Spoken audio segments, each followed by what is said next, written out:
City rivals around.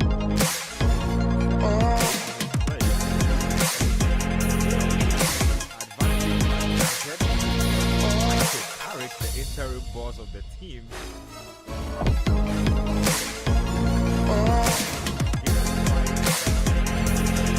strong impression. Making quite a strong impression in his first Premier League game.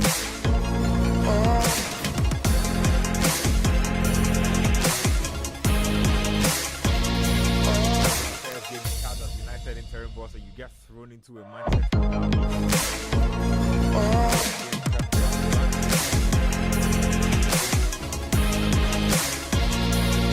To him,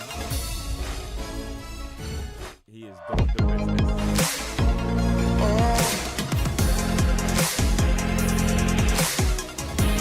To the show, as usual, we're live on YouTube at Citi Sports GH. Get there, hit the like and subscribe button.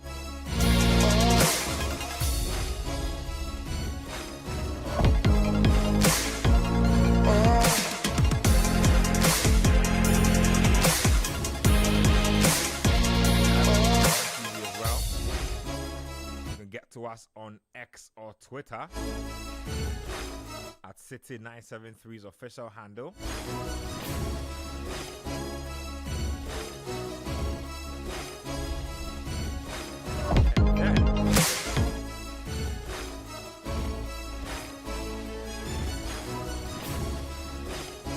Send us your thoughts as well.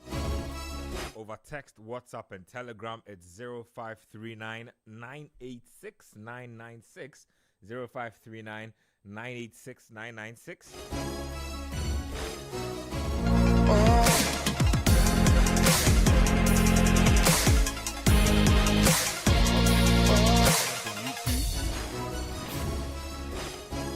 Sweet Kwame has tears all over. Says the title is gone. I'm not sure when the title was won in January though. Says awful performance by every City player. Zeman says Carrick with the assist to Arsenal. City is not winning the league. Why are you people already talking about the league being won? Meanwhile, Real Madrid Football Club also currently suffering after firing manager Xabi Alonso. Arbeloa lost his first game against Albacete in the Copa del Rey. They are currently drawing goalless at home to Levante. I believe the second half has just kicked off. Gonzalez has had to go off for Mastantuono.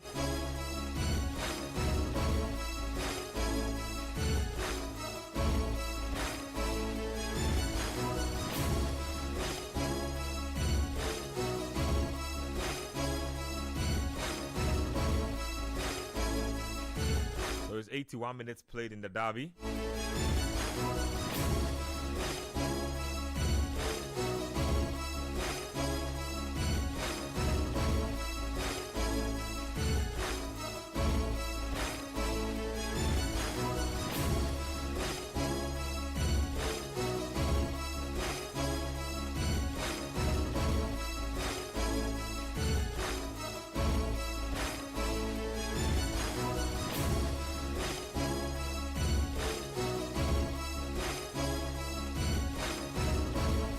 So a couple of people on YouTube are complaining about, I think, low sound quality. So if we can get that sorted out.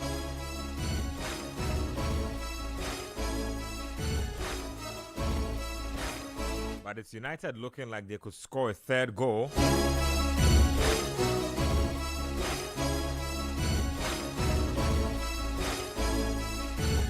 Welcome to the Republic of Football. Manuel Kwache, Yao Jaminta, Coach Christopher Nimley. Nimley and Yao will join us in a bit. Manuel, welcome to the show. Yeah, hi Ben. What's up? I'm good. Let's get into talk of the Manchester derby. Game is just about wrapping up. Man United with the upper hand. Brian Mbeumo and Patrick Dogu with the goals. Fernandes and Konya with the assist. This has turned out to be a pretty decent game. I don't know who predicted a win for United when we were on Panorama yesterday. I don't know if any of you predicted a win for them, but so far it's United who have taken charge, looked solid, built up properly, finished their goals, defended well. Let me start you on your thoughts. Quick thoughts on if you're surprised by the scoreline. Yeah, I mean, definitely surprised. Coming into this game, I did not think that because of all the, I'd say, turmoil that had been around United, I didn't think that they'd be able to come up with a game plan to stop Man City, especially when you look at the form that City were in, winning both their games in the EFL Cup and the FA Cup. So for United to be 2-0 up on home turf, I think that's a very impressive result.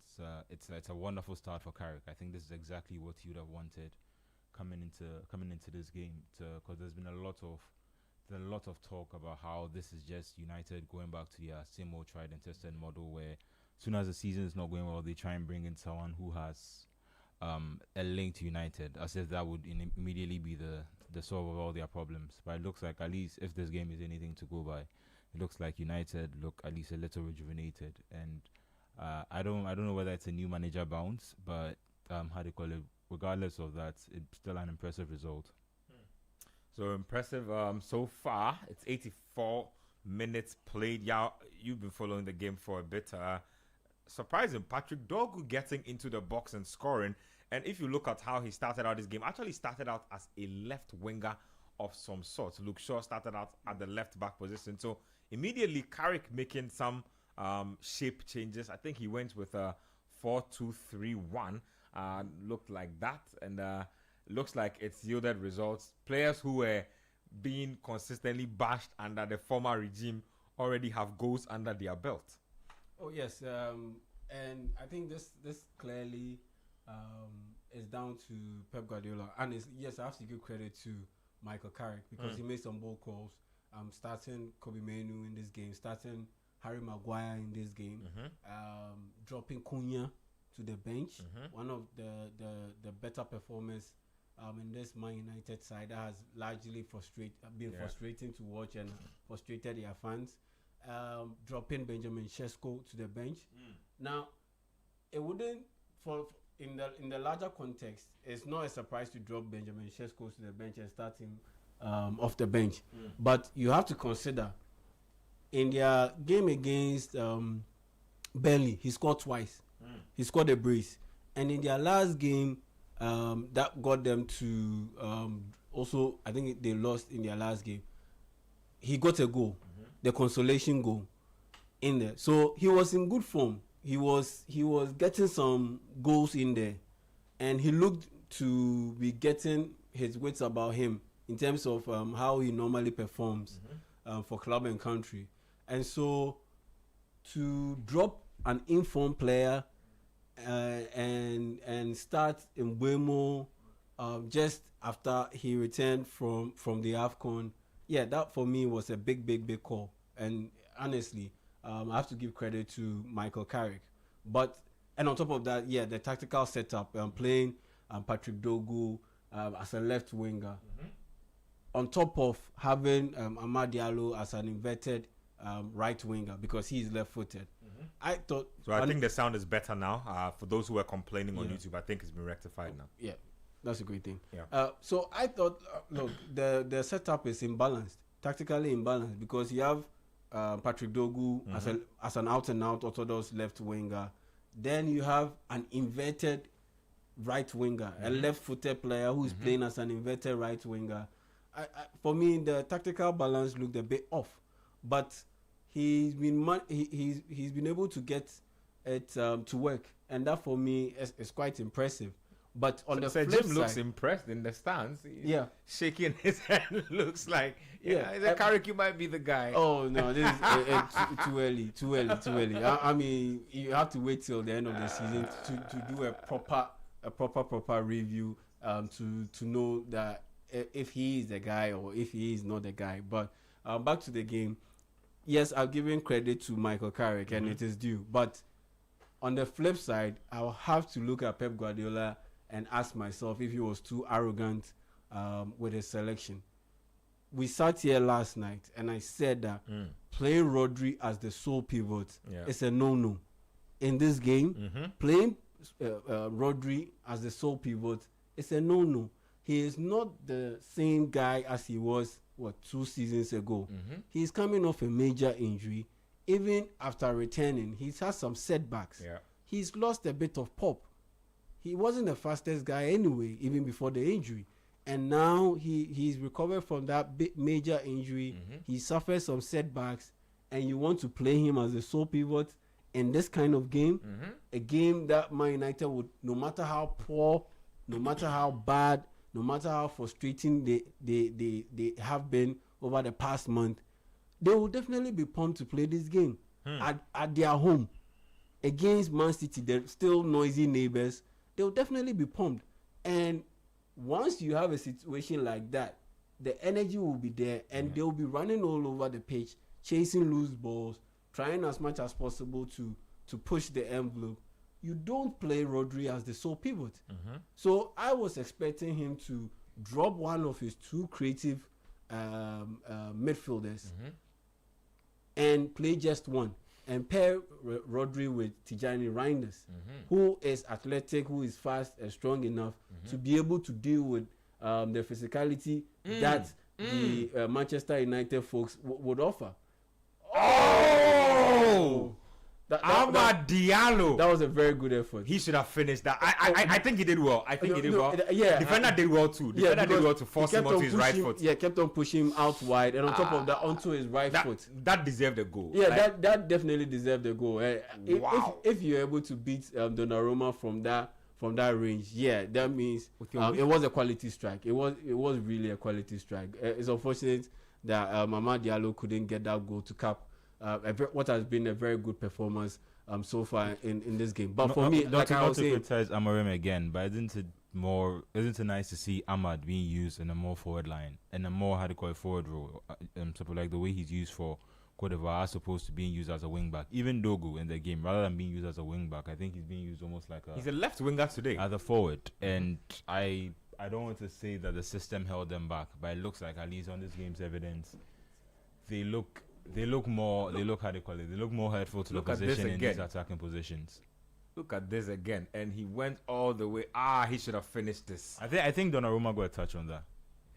Perhaps, yeah. Looks like slightly might have tipped his finger, slightly. How was that called as a penalty slightly against Levante? Yeah, this is a bad penalty too, actually. So Real Madrid have a penalty. I think Mbappe went into the box, stepped over. And I thought it was a corner or a goal kick. I'm not sure how that is a penalty. We need to see a review of that sequence again. But I think they're still reviewing it. But the referee has signaled that it's a penalty. I think so. They are reviewing it, and yeah, they'll give him a call. I am beginning to buy into the people who said that Real Madrid were getting a lot of soft penalties. I feel like a lot of those penalties also papered over how bad the team was. So there were a couple of games where they were either heading for a draw or a draw. Then they would get a late penalty and it will rescue 3 points for them. Kept shoring up their results, kept making sure that they were in touch with the top bracket of the league. But in essence, another big chance for United here. This is Man United have scored a third goal. It's 3-0. Wow. It's a tight offside call. That was a good move. Oh man. Looks like they might do a review. No, it looks like this has been accepted. It's a goal. No. It's a goal. It's 3-0. And Manchester, it looks like the penalty too has also been accepted. Mbappe with the penalty for Real Madrid. Easy does it. 1-0. Real Madrid lead in this one against Levante. Alex Ferguson cannot hide his happiness. He is over the moon. When was the last time United beat City 3-0? The last time they scored 3, it was a comeback, but Man City ended up scoring 2. Yeah. That Paul Pogba comeback, 3-2. Yeah, that's the last time I remember Man United getting 3 goals. I think Oli got 3. I'll check that, but I think there was a point where Oli had but that was 3-1. I think that was the League Cup. Yeah, something like that. Yeah, I'll cross check that. Yeah, it's onside. It's onside. Really good move down to United. Was he behind the ball? Okay, yes, he was behind. United look like a completely different team. I mean, I don't want to blame the formation, but they look more efficient with Father. But obviously, Amorim tried that, but he's played certain players in different positions, and it looks like it's having a good effect on them. This is a really good move, and a 3-0 win against Man City, title challenging Man City. And Man City have looked toothless in this game completely. Yeah. Also key to point out that when Casemiro is not the only man, okay, so when he had to play the 3-back, he had to play Casemiro and Fernandes in the midfield. But being able to play 4-back means he can play Casemiro with Mainu, and that allows Fernandes to go back and play as a 10.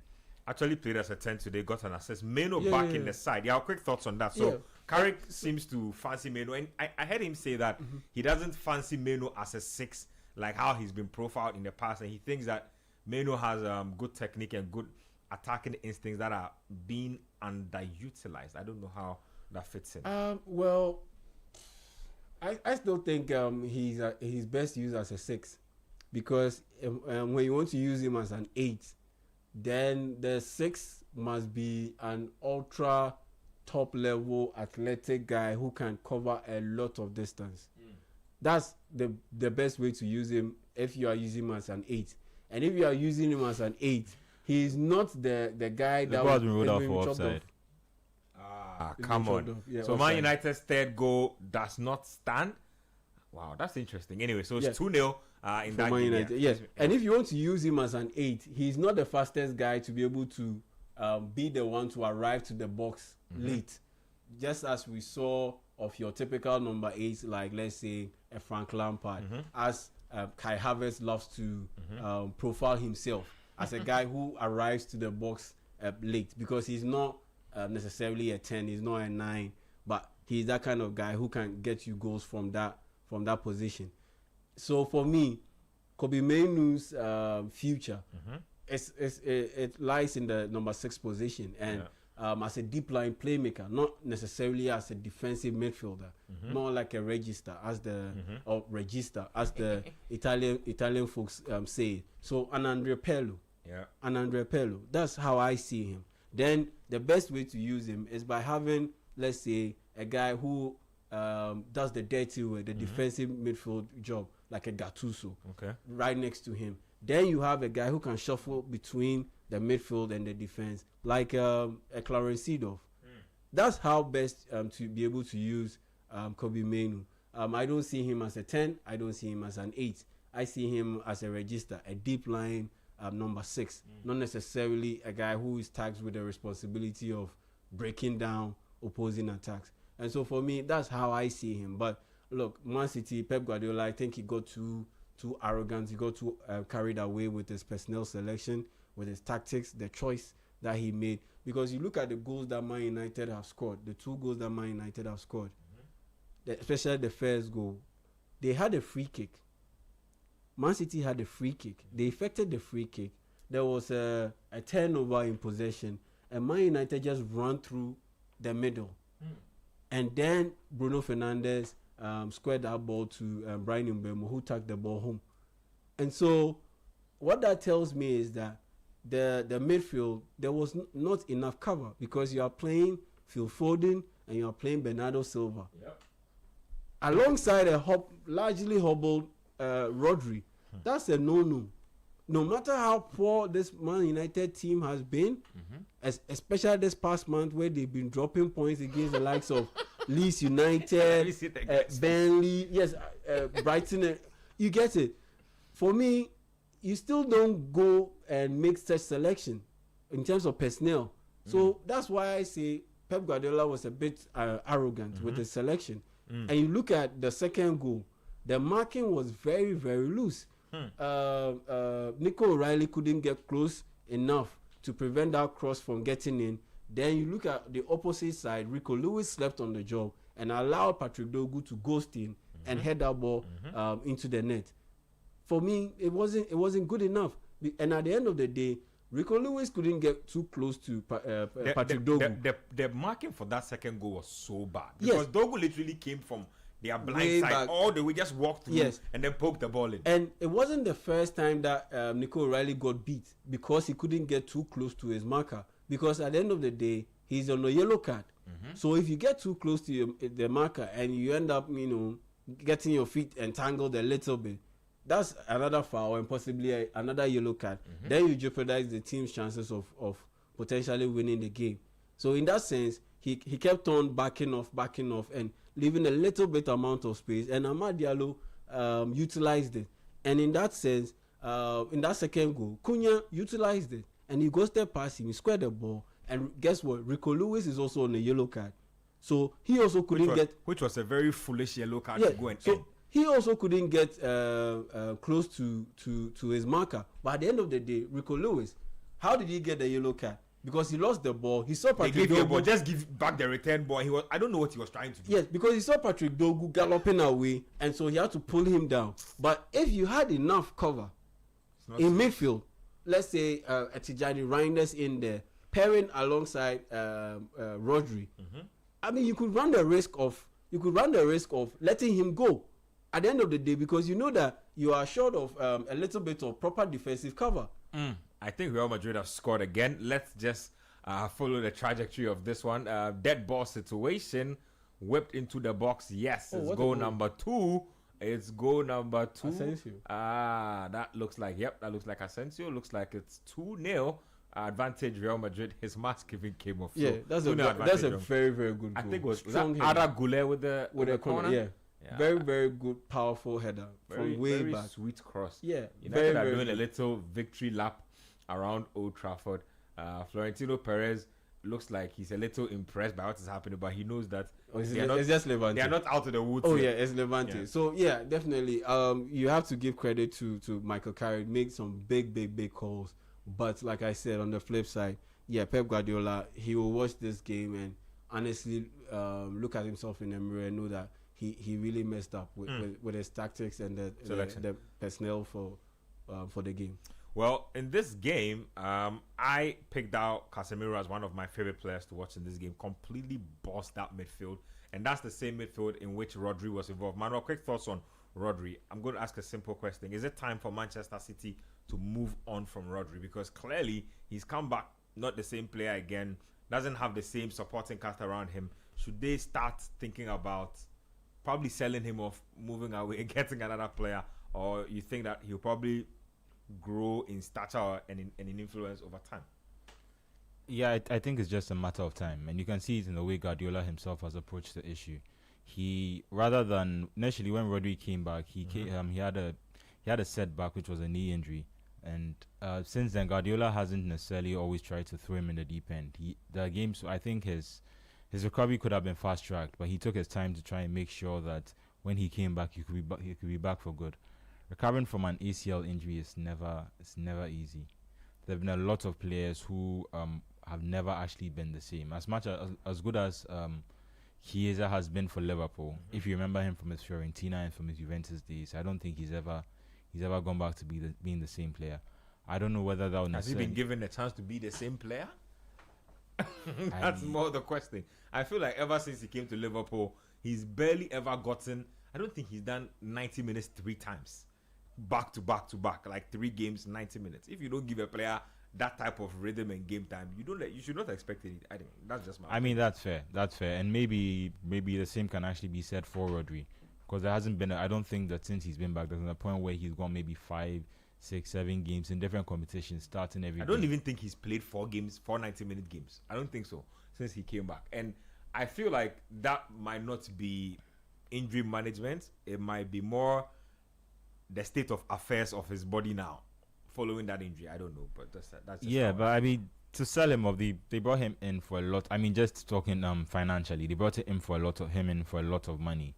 He's a Ballon d'Or winner now, but even if they were to move him on, his value would have declined a lot. Especially if he's not willing to then sign a new contract, because I don't know how many years he has left on his deal, but he's been out injured for a long time, and that means a lot of time has expired on that deal. And in that time, if he hasn't played, it means his value hasn't necessarily gone up.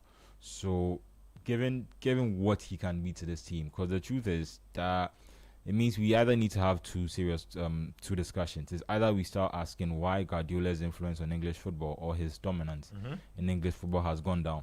Last season, it felt like a blip. It felt like, Liverpool had run it. We're into 2 consecutive seasons now. This is the man who was bossing the league for fun. 100 points, 4 league titles in a row. 6 out of 7 years he's won the league. Why is it all of a sudden? Obviously, there's been a change in personnel. Sometimes you saw that with Ferguson as well, when he was changing his team around. So in between the team that competed with the Invincible team, the Van Nistelrooy and Roy Keane team, switching that team over to Ronaldo, Tevez, Rooney team. In between that's when Mourinho was able to come in and win his 2 league titles before United won 3 in a row. So maybe there's an argument that Guardiola is stuck in transition. But either he's lost his dominance on English football, or the main reason, at least, for post-Fernandinho, why City were able to dominate was obviously the brilliance of Rodri. And the fact that he hasn't been able to recapture that level has had an impact on City. I don't know which of the two is more likely. I don't know if it's a combination of the two factors coming together. But I think that they all realize the value of Rodri when he is fit and when he's in this team. And if it means that you have to take more time off, I think Gonzalez has been good, but obviously he's not been able to reach the levels of Rodri, and it meant that I think he hasn't been able to depend on him as much as he could when Rodri was at his best. If maybe the recruitment had been a little slightly better and they had been able to maybe get someone who could fill that position well, and I like there are a number of players in Europe that they probably could have looked at. Maybe financially would have been a different package, a much more expensive package than we're willing to put out at the time. I think at that position, if you are looking for the top, if people are quoting about 100 million for Baleba, I think that's probably in the price range that they'll be looking at. And if they expected Rodri to come back, I don't know if they'll be then willing to invest that much money in that position and then have the necessarily the competition. Because if Rodri comes back and he's back to his best, he definitely starts. What do you then do with if you've invested that much in someone else to fill that vacancy while he's not there? But if that had happened, it would have meant that they would have been able to give him some time. That meant that they would have been able to give him some time and then just they would have been able to give him some time and just let him come back at his own pace, and then gradually, like the way Guardiola is trying to do, he plays him in certain games, he takes him off, he gives him 60, 50 minutes. Because for City to get back to their best with this same team, I think they need Rodri to also get back to his best. And so far, it doesn't seem like, at least because of his fitness, it doesn't seem like he'll be able to get there. I was going to ask you, but Coach has just joined the conversation. United have won convincingly, 2-0 is how it ended. They had a third goal that was chalked off. Looked like they were going to have a full-blown party.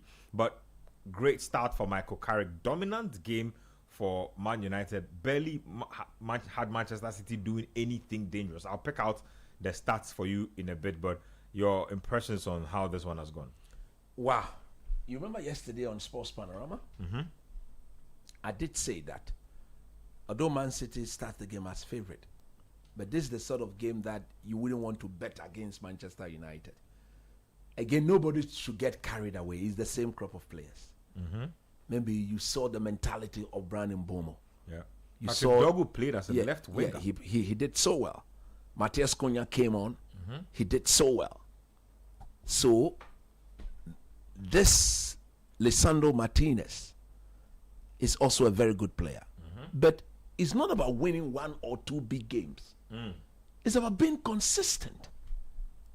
Going on a streak. I'm not surprised they've won this. 7 wins. Even when Amorim came last season and he had his worst ever season, they went to the Etihad, you remember?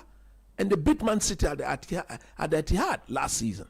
One of the most convincing performances I saw under Amorim. So don't get carried away. Don't get me wrong. It's a very good result because they should be pushing for Champions League football. That is where the likes of Baleba and Co will see the need to join the team. So it is very good you've won this. But you see them again next week. They play Arsenal next week. They will come, even if they were to lose, one thing that you will never question is their desire to play in the big games. But after playing against Arsenal and Man City, Play against Burnley. then you go and play against Burnley. Then you go and draw. You go and play against Wolverhampton. Then you draw. Leeds. You go and play against Leeds. Then you draw. You take 2 steps forward. You take 3 steps backwards. So in a nutshell, it's retrogression. It's not progression. So yesterday when I sat here, you remember I said something that I was waiting to see what Michael Carrick would do. I wanted to see where he would play Bruno Fernandes. I wanted to see whether Kobe Menu would start. And I made mention of Sesko, Ahmad, Mbomo, Matthias Cunha. How would he start them? You add Bruno to the mix. In fact, to be honest, when I saw the lineup and I didn't see Matthias Cunha in the lineup, it didn't go down well with me. Because I believe he brings something very different. And against this Man City team, I believe we needed somebody who, in addition to Ahmad, could carry the ball quicker. Okay. But when I watched the game, I saw that Carrick didn't opt for somebody who would carry the ball all by himself. He wanted somebody who could pass the ball quickly in space. So he took Bruno Fernandes into his favorite number 10 position.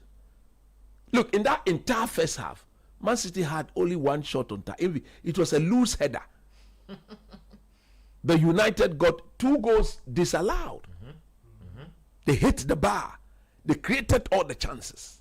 Yep. So then I understood why he decided not to start Matthias Cunha. Šeško has been in decent form. But he benched him. When such players are benched, nobody packs comment. But when an English player is benched, then there's a problem. Today, Kobe Manu was given a start. I watched that first half. Yeah. He did really well. But at the end of the day, it's about the consistency. I'm used to Man United beating Man City out of nothing. Ole Gunnar Solskjaer time, they were not losing to City. They won 3 in a season, I think. Yeah, bam, bam, bam, back to back to back. Even Ten Hag's FA Cup final. FA Cup final. Ten Hag, you remember at Old Trafford? Man United were not losing such games. So it is not a game you want to overly jubilate because they've won. I want to see proper consistency. Michael Carrick himself will look at this. You don't doubt these players to put up a one-off performance. I'm used to this. Can they change to get a good performance? No, for Manchester United, the team is looking good because all of a sudden, Ahmad is back and Bumo is back. Look at the bench. This bench that had nobody 2-3 weeks ago, already on the bench. When Ahmad and Bumo left, Bruno got injured, Mount got injured. So many injuries. So when Amorim puts up a team, on the bench is what? Fletcher B. Fletcher's son. His 2 sons are all on the bench. Even Kobe Manu himself, when it was a time that we all said that now that Bruno is injured, it's time for him to play, he also got injured. So there was no depth on the bench. So it's about the consistency. Am I happy they've won? Yes, of course, I'm happy they've won. But at the end of the day, it cannot be a one-off. You have to bring some consistency to your game. Yep. It's key. This is the most difficult league in the world. You cannot win one today, draw one tomorrow, lose 2, come and draw 1 before you win 1. You can't do that. If you've beaten Man City convincingly at Old Trafford, go to the Emirates, make sure you don't lose there. Go there and make sure you don't lose. Go and put up a fight. Even if you were to lose, let nobody watch the game and say, you guys didn't put any effort into that. Real Madrid like behavior. Going to lose a game with minimal effort. And at the end of the day, you want your players at this level to be consistent. Per their very bad performance, they have only 17 games to play. After this game, Man United, the whole season is left with 16 more games to play. Somebody said in a because they've been knocked out in every cup competition. Is it February or March? United have like 3 games within almost like a 30 or 40 day period. Yes. I mean, they have 40 games for the whole season, 38 Premier League games. But knocked out of the EFL in the first round. Do you know what that does? It affects the fitness of the team. Somebody say, but it makes them fresh. Yes, fresh, but not too fit. I get what you mean. You understand? You may not understand if you don't understand football. I get what you mean. They are fresh, but they are not fit. At that point in the season, they want to be playing games. You want to be playing more games, especially when you are not in Europe. I'm quite sure that Arsenal at this point have already played more games than United will play throughout their whole season. Definitely, because they're in the Champions League. Still in all the other cup. All the other cup competitions, they are in there. You understand what I'm saying? So there's a long way to go. They are thinking about taking Man United to Saudi to go and play for money. Because I think, like you rightly said, there will be a time in the season. Everybody see, anytime they play, anytime there's an FA Cup weekend, United don't have a game. So that means that they'll play a game in 14 days. Nothing not good for the in coach. midweek as well, because other teams would have Pure have vacation, Champions vacation League. vibes. It is not good for the coach. You don't build during the season. You don't establish fitness by sitting out 14 days in between before you play one game. So typical of the Glazers and Sir Jim Ratcliffe, they are thinking about taking the team when there's an FA Cup weekend and they don't have a game.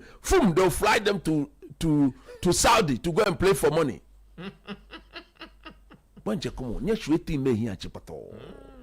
Playing exhibition games. Can you imagine? Within the season. Whilst the season, your coach, your peers are playing the Champions League. I mean, but just on the go, that's a wonderful counter if you see where they start from. No, United. And then who had the ball there? Fernandes. Just ran with the ball. So look at that again. Look at the run. Ah, so intelligent. Look at the run of Mbumo. And look at Bruno Fernandes, right? He's looking like he's going to go that Yeah, way. so he took the other. This Look, guy, man. this guy. I don't know about. And you can see Kusanov, his body. I will take this guy in my team today, next week, 2 times next month, and forever and ever. Bruno Fernandes. Look at what him. a player! He's looking at them. What a player! Charlie. This guy. But that Ahmad counter attack deserved a goal. Yes. That was so good. Like the hold up play, the ability to hold off his defender and use his right, that deserved a goal. But United in the end, proving that really they've been too strong for Manchester City today. Pep Guardiola looked completely bamboozled at the final whistle. Like you could tell that he knew that they were lucky to have gotten away with 2-0. But at the end of the day, most people try to say that they've got too many injuries. Well, what are the injuries there? They have quite a number of injuries, but And some of those players are not even. Most of them are not even starters. So Mateo Kovacic hasn't been available for a long time. John Stones, same thing. Omar Mamouche AFCON, but even when he's around, he doesn't play. He sits on the bench. Oscar Bob has been out for long periods as well. Savinho is inconsequential when he plays. Mateus Nunes injured. Okay, considered he's been their right back all season. Yep. Then there's Ruben Diaz also out. Yes. Vardio with a broken leg. Yeah, that's and it. then Nico Gonzalez with a knock. So the injury part is mostly about their defense. Because if you notice, most of their Vardio would be starting. How do you call it? Ruben Diaz would be starting. Nunes would be starting. So that's theory of their back line gone. And they have John Stones, who's obviously one of their better players. He has had injury issues as well. John Stones hasn't played the whole season. John Stones has been injured his whole Man City career. So as for him, I'd want to put Maybe the only he's- 2 players I'll consider there is their 2 centre backs. Yeah. But hey, you can. No, but I mean, by at least maybe he's not a starter, but it reduces him to have like an option. So that means today he's starting with Kusanov and how do you call it? The Dutch boy. Yeah. The former Chelsea Man boy. United for some time was. Yeah, so they had to recall Max Allen. Man United were playing with Heaven and Co. Today, and even for United, right? Yes. And even United have had to shake up their back line Yes. a lot. So they had Diego Dalot today, Maguire, Lisandro Martinez. Lisandro has been and Luke Shaw has been injured all season, the whole of last season. So I mean, if you look, I don't think it's an excuse. No, it's not an excuse. I don't think it's an excuse at all. Rico Manchester Lewis, City we have all been know better. he can play. Yeah. Ake is a starter. Yep. Kubanov plays. Ake was terrible. So if you look at in midfield, there was Foden, there was Semenyo, there was. So he had Rodri pivot, Foden and Bernardo Silva. Yes. Doku and Semenyo on the sides, and then Haaland On any day, leading the line. on any day, these are the players he will start with in the big game. Yep. I agree. So rightly beaten. Let's talk a bit about. Let me stay with you on that one. I was talking to the guys about Rodri and if it might just be time for Manchester City to let go of Rodri and move on from him. No, how old is he? He's about 28 years. But he's not looking like the same player. Look, you and I know that he's come back from. He's not played football for close to 2 years. 2 years. Yeah. But you can clearly see on the ball, he's a good player. His reading of the game is absolutely good. What Pep should be doing to help him is to get somebody who will also be accustomed to winning the ball off him. I'm very sure that if the Gonzalez boy was not injured today, I'm sure he would have played the two of them. I'm very sure he would have played the two of them. Okay? I think the midfield with Rodri, Gonzalez, and maybe Reinders is far more balanced than playing it with Foden and Bernardo. So if you look at those that surrounded him today, they were not going to make him look good. They were not going to make him look good. But Chalibet Mbumo he's a clinical finisher. He gave Donnarumma no chance. He's a serious player. He gave him no chance. Every aspect of the game, like energy, tracking down, crossing the ball. He gave him no chance. He's a serious incredible player. technique as well. Very He good. just on the turf. He kept the ball on the turf. Yeah. And he hit it as The hard combo, as he could. the combo of him and Across him. and Amad Diallo are superb for me. I love that combination. Every time they are on the counter attack, you need to just pray. You need to just pray that nothing will happen. Anyway, let me read a few of your messages coming in, and then we'll build up to some of the other matches. I'll give you more updates also on a couple of the matches coming up. Chelsea Brentford is at 3 p.m. We'll be getting into that in a bit. Sedo Bongo from FC Ayikuma says that Michael Carrick, our new Sir Alex today. Semenyo go hide. Joseph says, good afternoon, Ben and team. You are doing an amazing job. Keep it up. Coach Nimley always has excuses for Amorim. That coach is shambles and doesn't have to mention. He hasn't been mentioned in Man United's record, or should not be mentioned. I'm not praising him here. I've said that even under him, United were beating Man City. That's the point I'm making. How is that a praise to the man? It's a fact. Just on the goal, you can see Lewis is unfamiliar playing right back. He hasn't played at right back the whole season. But the centre backs were sleeping. The guy came from right behind him all the way through. But that was a proper assist by Matthias Cunha. The centre backs were sleeping, or whoever was supposed to be marking him. That was just very lackadaisical. The space wasn't being marked, but the person man marking Lewis too. Look at David Alaba coming on for Real Madrid. What Ricolui should have been doing should have attacked the ball. He was ahead of Dogo. Allowed him to come from behind you. Dogo came to come from and poke he the was ball. watching the ball. No. That's just unacceptable. Can we listen to Pep? Yes, I think we can try and listen to the head coach of Man City. Let's see what he has to say.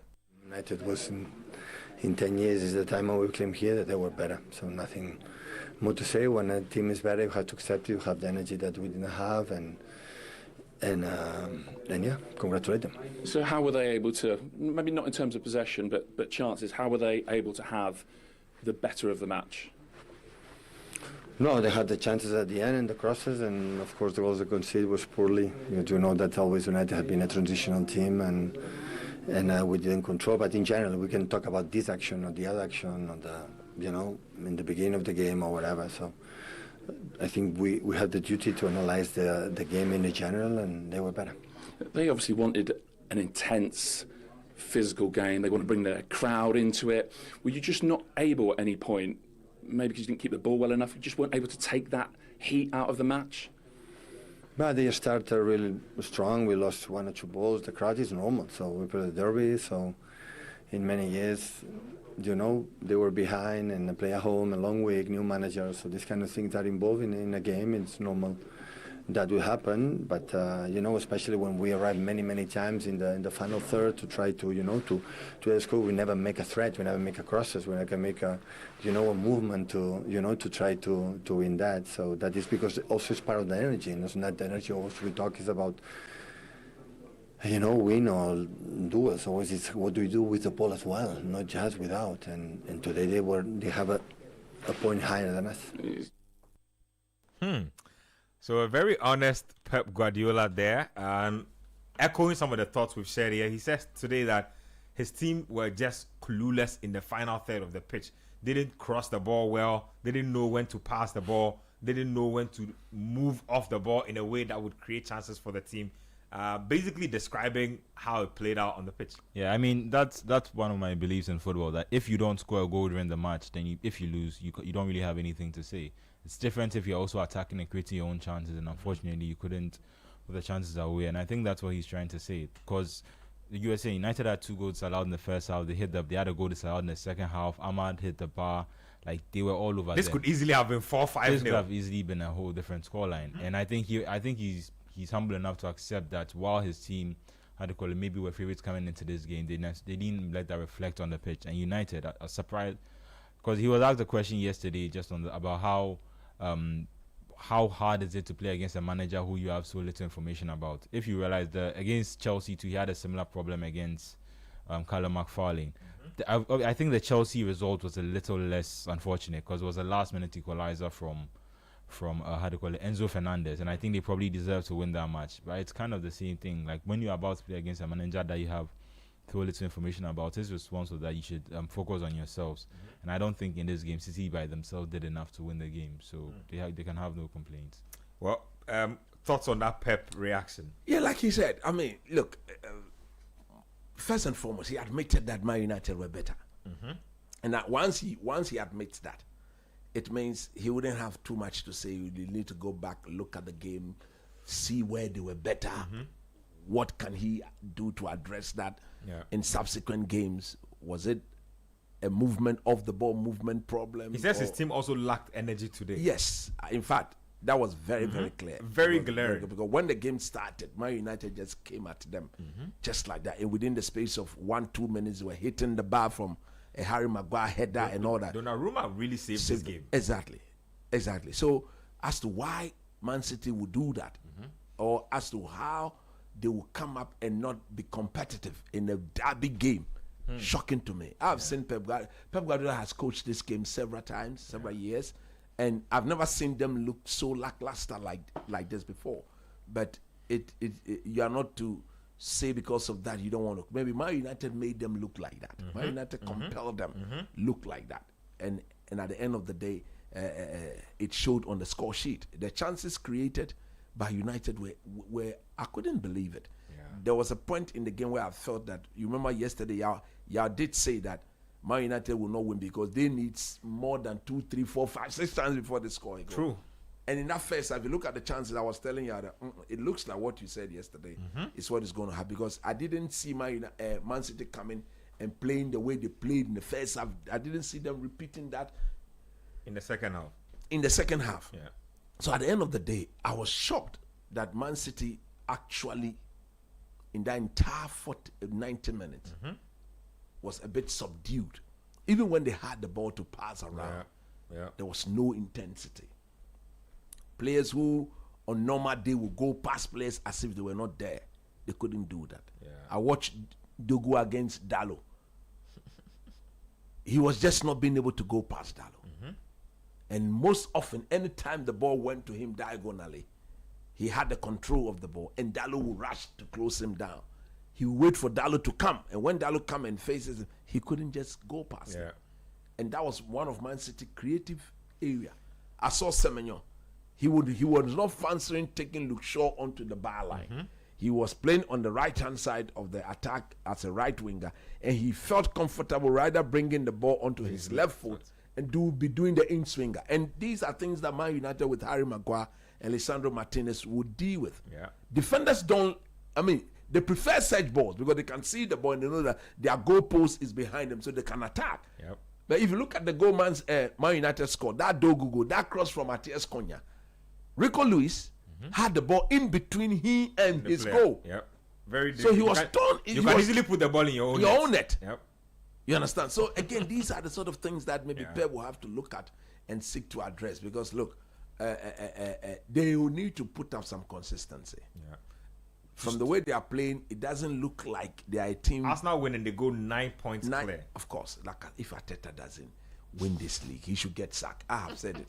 He's my pick to win the league, and everything is pointing to the fact that they'll win it. They'll win it. Well, at this point, if they don't win it, they've bottled it, and I can say it like loudly and confidently. Yeah, because from the way they are playing, I don't see them losing 3 games. If they win today, it's a 9-point lead. But you see, losing is not where the danger is. It's drawing games you don't need to draw. No, that's fair. But then even if you draw 2 games in a row, if you are seeing they are not going to lose, even if they draw 2 games in a row, that takes it down to maybe about 5 points. Arsenal's problem has always been drawing games they don't need to be drawing. Like, especially in crunch times, they'll go and draw some Everton game somewhere, draw some Forest game somewhere, draw some those are fair. I mean that is fair, but then you also need a chasing pack that is also putting up consistent performances.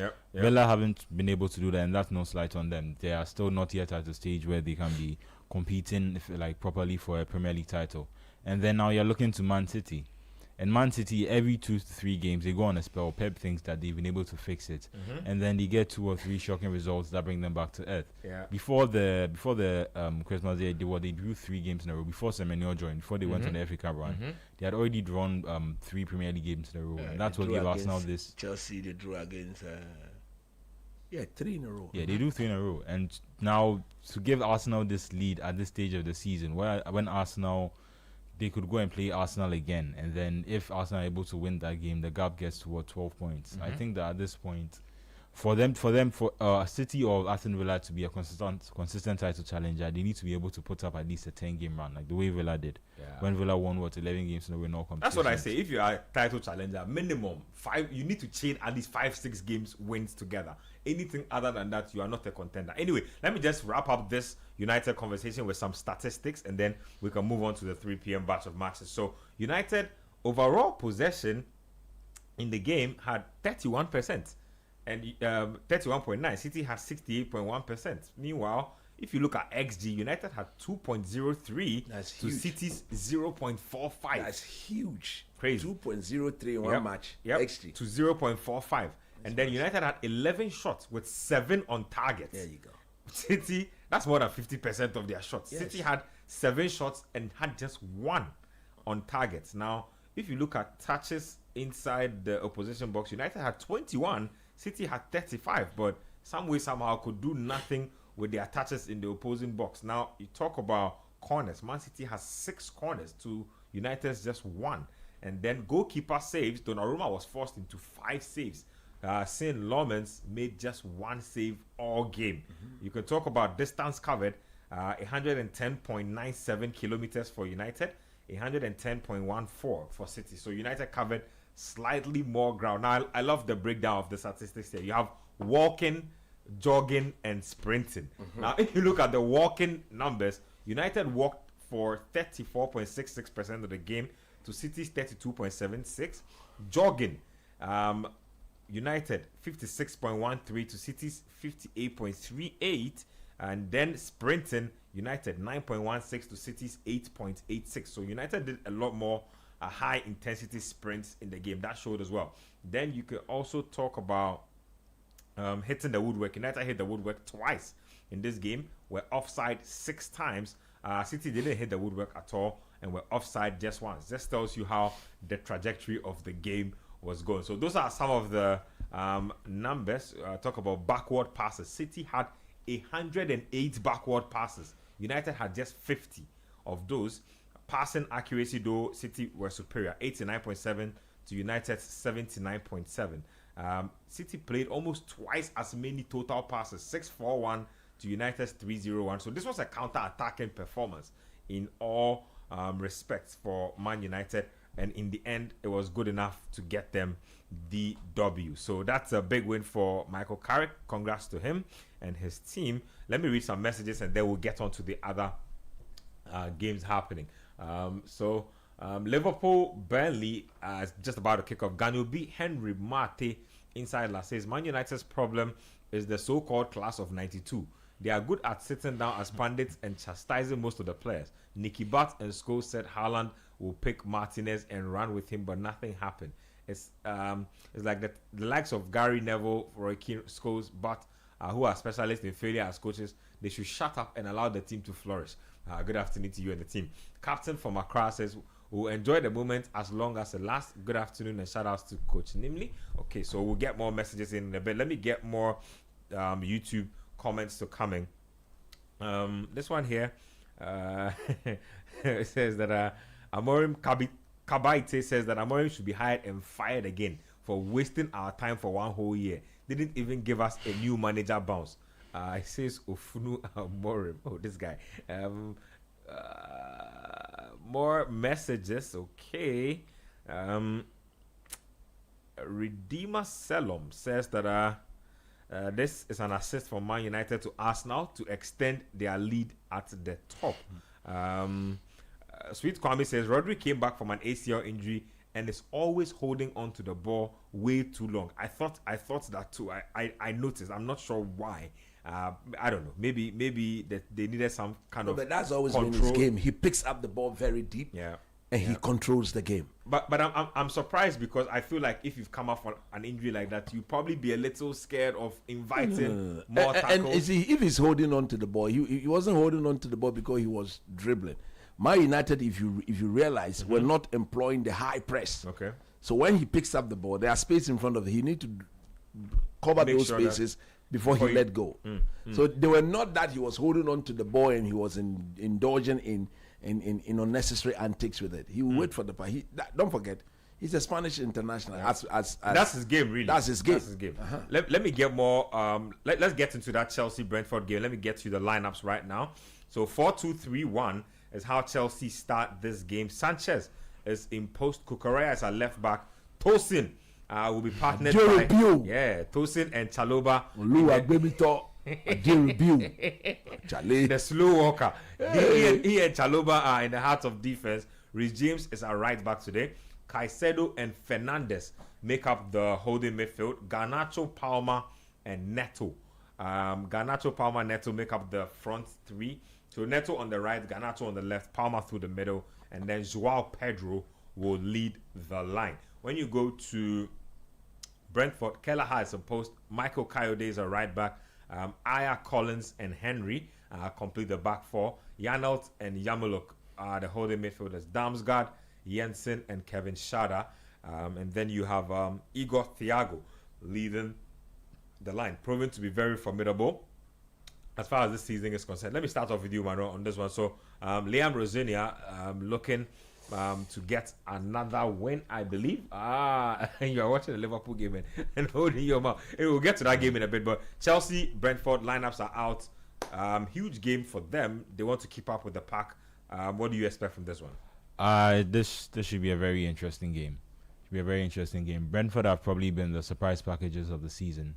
I think when they got rid of Thomas Frank, I think everyone thought that they were going to be one of the teams that were definitely going to struggle this season. And it didn't look like there were a lot of obvious candidates for relegation. So a lot of people just thought that they'd get relegated. But they've been on another level. Igor Thiago has been, I mean, it's a lot of penalties for me, but I feel like he's been one of the better. He's second on the goal scoring chart. Definitely one of the better strikers. The goals he has scored have been some of the goals he scored. Yeah, he's really got a good hat trick goals. and all that. Yeah. He's been real. I mean, and that's all. I've always said that's been Brentford's niche, because when they initially were in the championship, their striker was Oli Watkins, and he was banging them in, and then they lost him, and then they had to go and get Ivan Toney. And then when they lost Ivan Toney, rather than replicating that system, they tried to go for Wissa and Mbumo as their front men, and they've been able to replicate the trick again. Selling both of them in the same window, I thought that would be a big issue, because on top of losing your manager, to lose your two best players as well, I thought they would struggle. But it looks like Igor Thiago has come in and filled that spot really well. They are unbeaten in their last 6 games. They've won 5 of them in the Premier League, which I thought that going back all the way back to their defeat to Arsenal, which is understandable because Arsenal are clearly running away with this league. So I think that's impressive. Sitting in 6th, if I'm right, they're above Chelsea. I mean, they're above Chelsea in the table right now. Which Brentford? Yes. Hold on, I'll get you that league table. So Brentford, they're currently in 6th. Chelsea are 7th, right below them. So this is clearly separated by 2 points. By 2 points. If Brentford were able to win this, that would make it 5 points. And Brentford have won 4 of their last 5 matches. Yeah, they've been Chelsea really have good not form. won a single one of their last 5. That's just for context. Yeah, so just it's not an upset, but I'm expecting a Brentford win. I feel like the Chelsea owners have think it's a little too easy to manage a football club. They think with so. With no disrespect to Liam Rosinia, but they think it's a bit.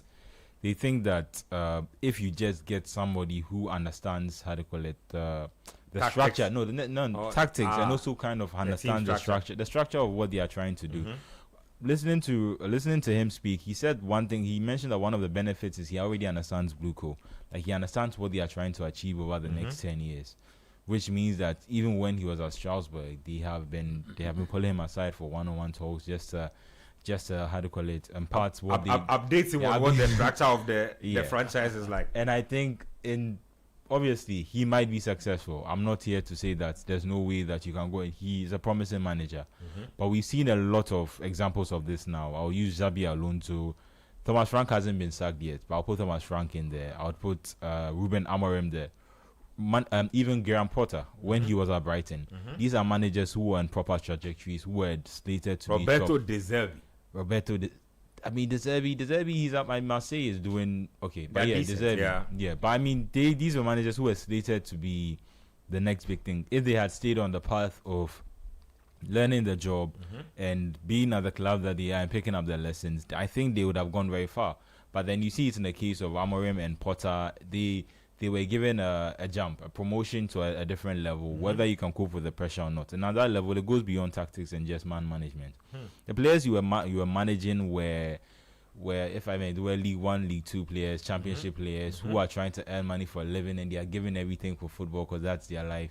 Now you are here and you are meeting entitled 19-year-olds who make more money, who are on like 200, 300,000 K, who are now wondering why I should listen to you. And at that point, once you take that risk and go up to that level, if you are not able to be immediately successful, that's why I like to credit Maresca. He took the jump from Leicester to Chelsea, and immediately he won trophies. He was able to justify why the risk was taken on him. But if you are not able to do that immediately, then people are starting, why are we even listening to him? This person hasn't won anything. Why are we wasting so much time on this manager? So, how do you call it? I think Chelsea initially getting to grips with Rosinia, if he's not given enough time, I think he might struggle initially, just like most managers do. Even the best managers, even Pep Guardiola goes through spells where he struggles. But the problem with Guardiola is he has so much credit in the bank that he can go through that. And you could see that with when Klopp was also going through certain struggles at Liverpool. There were seasons where he was barely scraping the Champions League. Again, the year where Alisson scored that winning header, the way they were just to get them into the Champions League. I don't think that other clubs would have been tolerated. But just because of how much credit he has, he was able to outlast that. Rosinia doesn't have a lot of credits in the bank at all, if any. And these are some of the games that I think that if he's not able to tactically come up with a plan to stop one of the most informed teams in the Premier League, it might start to have an adverse effect on how people regard him already. Because already his stock is not as high as it could be. But back to this game, I'm expecting like I'm saying, not an upset, because Brentford are higher than Chelsea in the table. I'm expecting a Brentford win.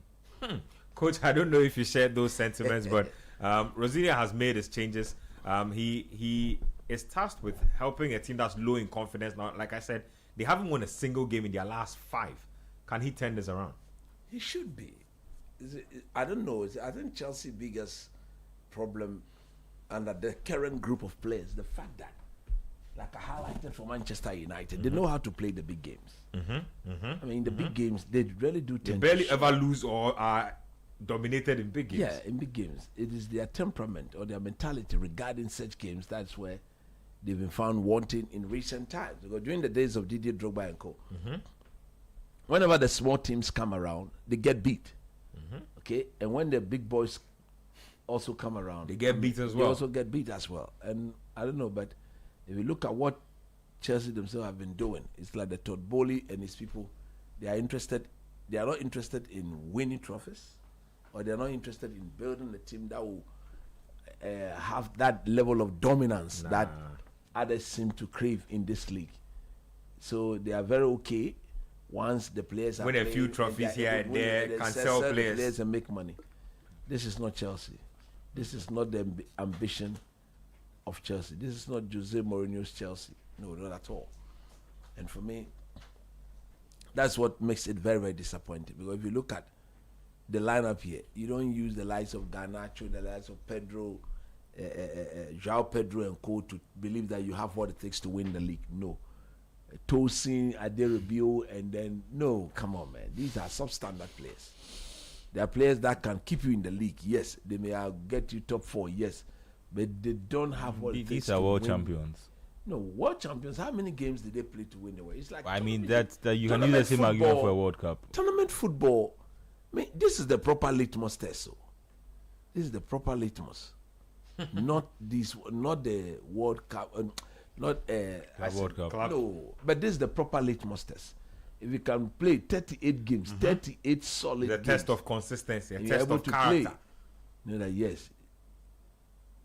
Well, it looks like, Brentford nearly gave away a goal. What sort of defender a was very, very, very poor back pass that Garnacho nearly took advantage of. Let's see it again. Very casual back pass. Goalkeeper had to quickly run out. Wow. Yeah, he committed himself really well, Kelleher. Wow. Kelleher doing Brentford a favor there. But let's talk about Liverpool now, because we'll be keeping an eye on both games. Let's get to the lineup for that Liverpool game. So 4-2-3-1 for Liverpool as well. Alisson Becker as in post. Kerkez, Van Dijk, Konate, and Frimpong. Chelsea for the penalty. Ding, ding, ding. Soboslai and Ryan Gravenberch holding the middle of the pack. Gakpo, Jones, and Wirtz, and then Ekitike playing on top. Wirtz has been moved to the right side. I think it comes back to, remember when Salah went out, and rather than replace him with a winger, he chose to go for more midfielders, and I think he's still persisting with that. So Wirtz still drifts inwards, but when the out of possession, then he does this defensive work on the right. Let me ask you an honest question. Has this team gotten better without Mohamed Salah in the mix? Because he's about to come back. Have they gotten better like the debate raged before he went to the AFCON? Not necessarily. I don't think Pedro should be shown the yellow card for diving. I mean, what was that? He knows it. Look at his You've been face. given a chance to score the ball, then you dive as if the guy has kicked you, and the replay shows that there wasn't even the slightest of contact. Oh, I'm very disappointed. I think where they benefit from Salah not being around is giving Wirtz more, or more responsibility in the game, and you see that more. So a lot of the times, the play that used to be run through Salah, you give the ball to Salah, and then often Salah would try something. Sometimes he even tries this trivela pass. Right now, it often goes to Wirtz, and it seems like he's the one who's being trusted more and more often to be the creative link between the midfield and the attack line. And I think that's how he struggles with when Salah is in that team, is you can't have two players who have that much free responsibility, and Wirtz is supposed to be the marquee signing. Same way I think he's also benefited, unfortunately, but from the injury to Isak, because it meant that Ekitike has been able to get a consistent run, of games as the striker, and that's also given him some form. He had his own injury problems, but he looks like he's back to being fit now. And better is not the word. I think they are different. And obviously, the quality of Salah, that means that when he comes back to this team, he also brings a different element to the team. Soboslai has been incredible in midfield. I'd compare him to the way Valverde too has been used at Real Madrid, in the sense that he's clearly your best player, but just because he has that willingness and that hunger and that desire and that energy, you are willing to move him all around the play, from right back to the forward line to playing him in midfield. Whether or not that's fair on him himself, he hasn't complained much. He seems to be willing to take up whatever role the team gives them. And I think the fullbacks too have improved. Kerkez looks a bit more calm, not necessarily better attacking, but he just looks more, when he had the ball initially throughout the season, he looked rushed. He looked rushed constantly, whereas there are times where he didn't have to play like he was under so much pressure.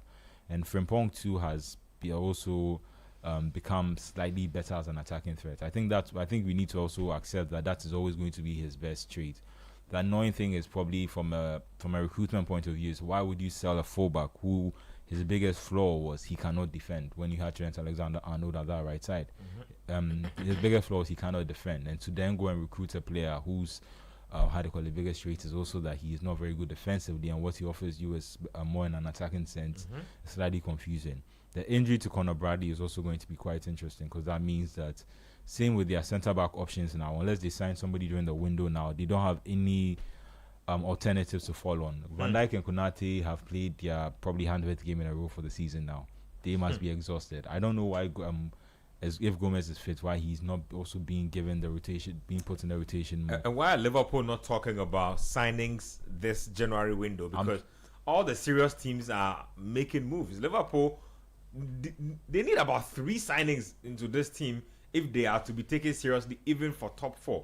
But they are not moving. I think their bet at the start of the season was that because of how much money we had spent, they spent about 450 million, getting 500 million. They probably thought that if they would be able to at least use that same squad to last throughout to the end of the season. And that doesn't seem to be the case. The injury to Leone meant that the centre-back option they signed has gone. I don't understand why if City are... Hold your horses. Let me give you a quick update. So West Ham have scored away from home against Tottenham. Crescencio Somerville 1-0. 15 minutes played. Thomas Frank is definitely getting fired. I mean, I've been saying that for a minute now. He's definitely getting fired. Anyway, yes, make your point. How do you call it? I think just on the West Ham bits, that's a improved performance for them. It's very surprising to go to have two relegation 6 pointers against to lose to Wolverhampton Wanderers and then to lose to Nottingham Forest while you are in the relegation zone. I don't like that. Was a surprising performance for me. I heard rumors that they were thinking about sacking Nuno, which I think he will become the first manager to be sacked by 2 Premier League clubs in the same season, which is but I don't think he's the problem, and I don't think if they sack him, they have someone else to replace him with. So that will be an issue. But just for Liverpool, the fullbacks, like I was saying, the fullbacks look like they are back, but the lack of options, the fact that the year he wants to is surprising to me. You're willing to pay 35 million for the player in the summer. Okay, things didn't work out. Fast forward to January, where you now realize that actually we need you more than we thought we actually realized. Why not at least of all just match Man City's bid? And if he chooses Man City, that's fair enough.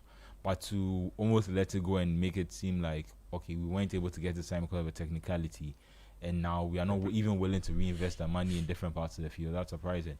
Because like you said, they need cover at fullback. They definitely need cover at centre-back. And they probably, if they are defensive midfield, possibly. Defensive midfield too. Although Endo would be slightly upset that he hasn't been given a chance to show that he can play in that position. But if you don't trust Endo, then the option is probably to go into the market and look for someone else who can probably fill that position much better. So I am definitely surprised at why Liverpool have still not fired Anna Slot, because look, I'm not even saying this out of emotion. Liverpool have drawn their last 3 games, and in the last 3 draws, 2 of those draws have been goalless draws. So Liverpool have not found the back of the net in 2 of those games. In that game against Fulham, they drew 2-2 as well. So if they don't get a game in this, if they don't get a win in this one, that's 4 draws on the bounce. And again, I'm saying this because we were led to believe that once Mohamed Salah is not in this team again, this team will be more fluid. They will score more. They would win more. No, I'm saying because he went to the AFCON and things have not been better for Liverpool. Unless I'm lying. If you look at the Leeds United draw, the Leeds United draw was, I believe... That was a goalless draw. Yes, it was a goalless draw. I want to check the date. Fulham draw. Just before, I think this was on the Thursday, 1st of January. Had he left for the AFCON? Yes. The last game was the game with the Brighton game. Good. So he had left at that time. And since he left, Liverpool's been struggling to win matches. If you look at the game before that, I think was Wolves. So they won against Wolves before that. And then won against Spurs away from home. Then before the Brighton game. So, look, Liverpool have been struggling. I don't know how you're going to put it, but coach, for me, like I'm saying, I don't see anything changing with this team if they are going to continue playing like this. Because it's the same tactics they are playing with since they started the season. They are playing the same personnel. Nothing radical has really changed. I agree with you. I think at the end of the day, what Arne Slot is refusing to do, he's trying to admit that certain signings of his are just not doing the job, and he still thinks that the best way to get them to do the job is to force them in the team.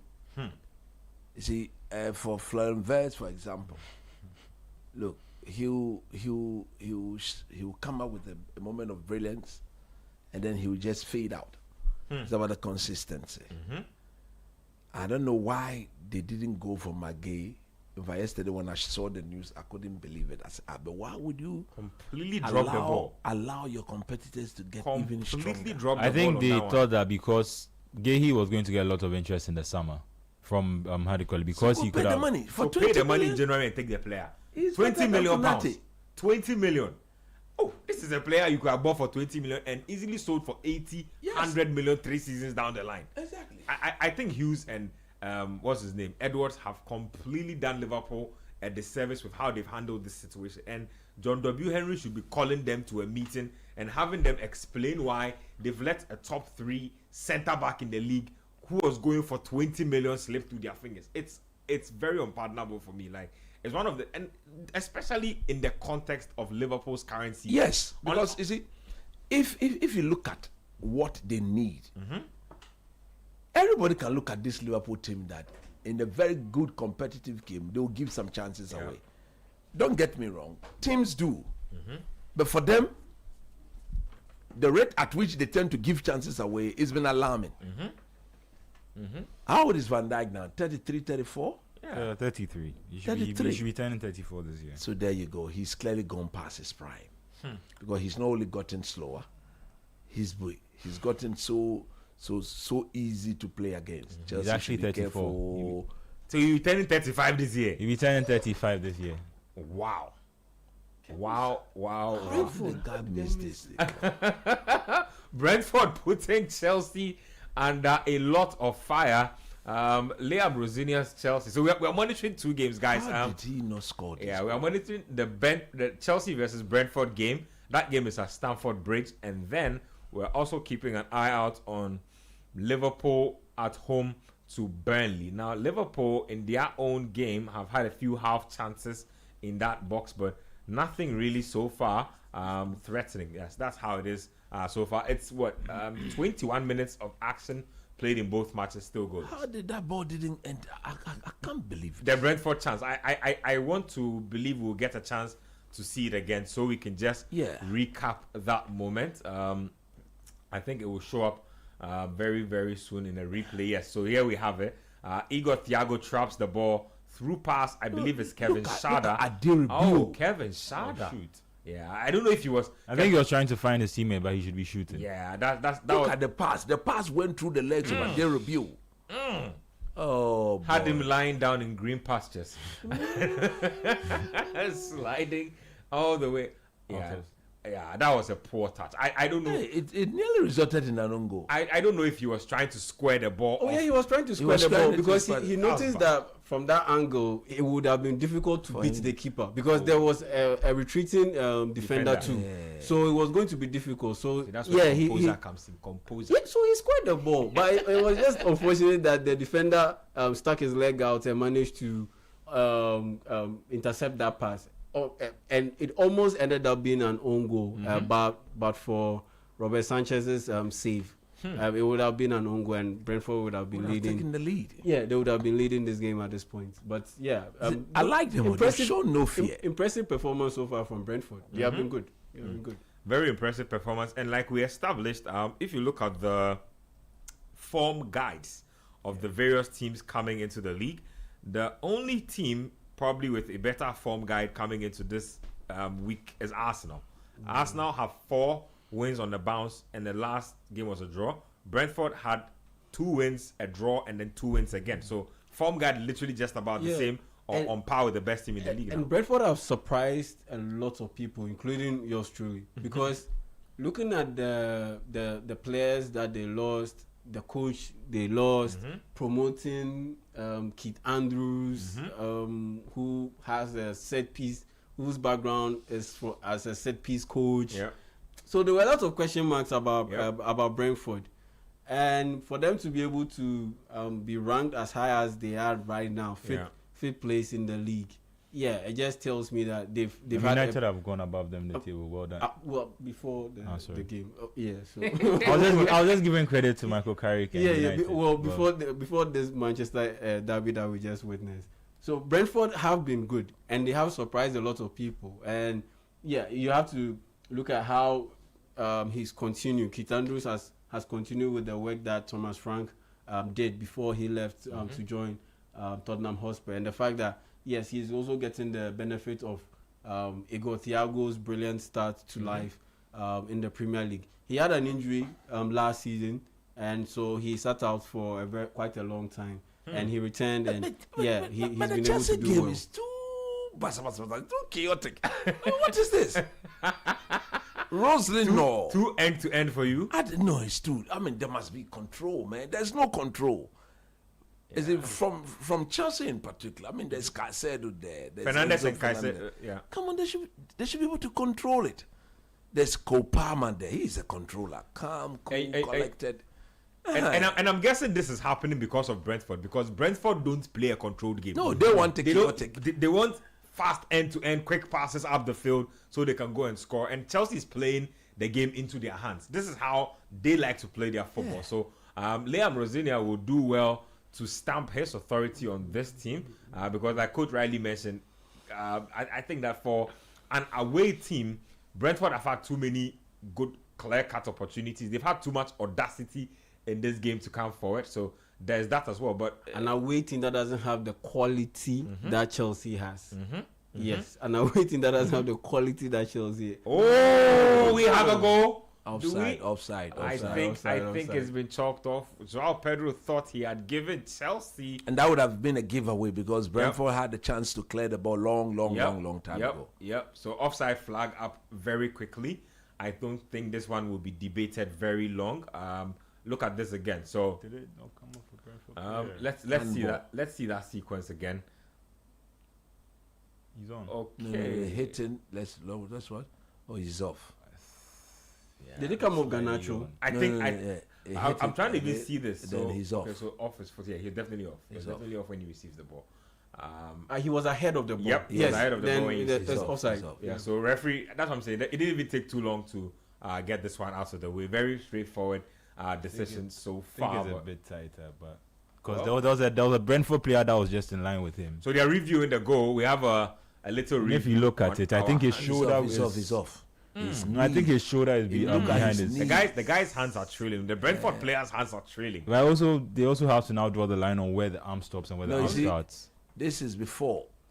This is when he was striking the ball. No, this is when the ball is hitting Fernandes. The ball is on Fernandes. So this is when he has struck the ball Yeah. to hit Fernandes, but he's off. Don't they have a semi-automated offside?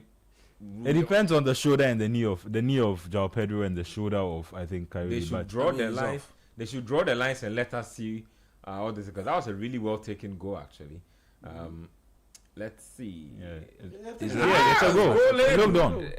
Goal in. Chelsea have taken the lead in a game where it's a very fortunate goal, but they've been under a lot of pressure. Like you said, this will be Brentford's fault. They had multiple chances to clear the ball.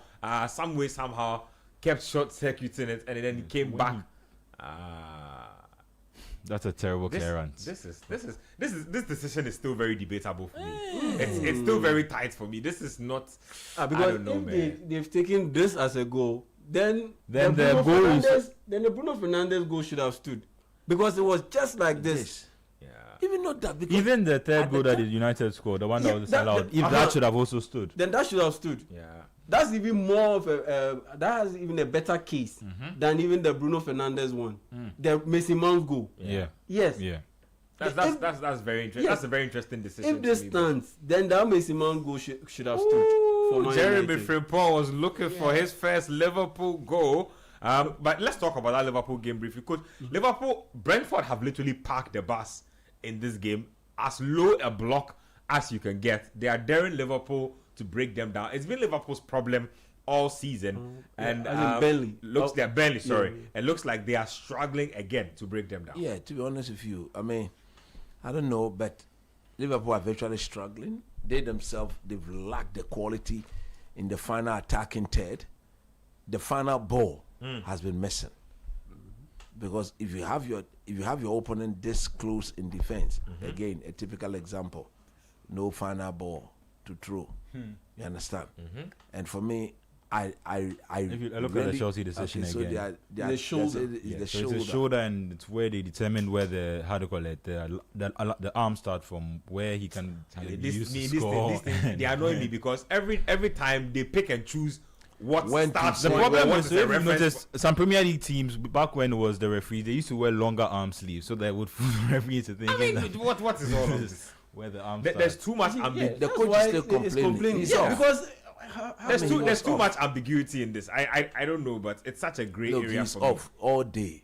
He's off. I thought that was an offside. I don't know how that's a goal. Anyway, but Chelsea won't mind. It's 1-0 advantage. You're making a point about Liverpool. Yeah, so like I'm saying, nobody seems to be a bit patient in the final attacking term, and that is exactly what Florian Wirtz is there to do. Okay. Calm down, because the guys, they've got numbers in the box. They've got numbers behind the ball. So to break such a team that, you see, this is what I'm saying. No creativity, nothing. Just kicking the ball left, right, center. And hoping for the best. Yes. Calm down. Calm down. No, come on, get up. Penalty. Penalty. That's not No, he didn't touch him. Penalty. He didn't touch him. This is not a penalty. He didn't touch him. What? He didn't touch him at all. Come He on, didn't touch man. him. Penalty. I'm a He didn't Liverpool touch fan. him. Even I know this is not a penalty. He didn't touch him. wow. That, He didn't touch. Watch. Let's not do this. Let's not do this. Watch. Ah, is this a penalty? Ah, is this a penalty? He Oh, jumped in. man. Look. Where's the penalty? Wait, look. That, No. this is a shameful No. This is the thing. He was right in his view. This is what I He's not have been touching saying. anyway. This is what I've been saying about Premier League referees. No. This is such a shameful No. decision. No, This come can on, never come be a on, penalty. man. And the problem with their decisions, once they give it, now he can't overturn it Yeah. because it's not a clear and obvious error. No, it's a Because- clear and obvious VAR should intervene. It's a It's clear a and 50-50 obvious decision. error. It's a 50-50 decision that went his way. So VAR, I How don't is think this VAR a 50-50 decision? I don't agree with it, but that is what the referee has given, and they bagged him. I told you, there's no going to be. I can't believe this. I cannot believe. I mean, but to be fair to Gakpo, his path was impeded. What do you mean? Part is impeded away from impeded goal. from Say goal. penalty. Is he going towards goal? Come on, man. Exactly. He's He's moving away from goal. And the impediment wasn't hefty. The irony is that In terms of the contact. I was quickly about to say get up, and then Justice God has been served. Justice has been said. Justice has been served. poetic Bobo not been banned, justice. Poetic justice. What Yes. a terrible penalty that Supposed was. like to I saw like some free kick. No, that's the way it is. That's the way it is. You would When have you thought get- it was a free When kick. you get a penalty you don't deserve, that is what happens. That's what happened.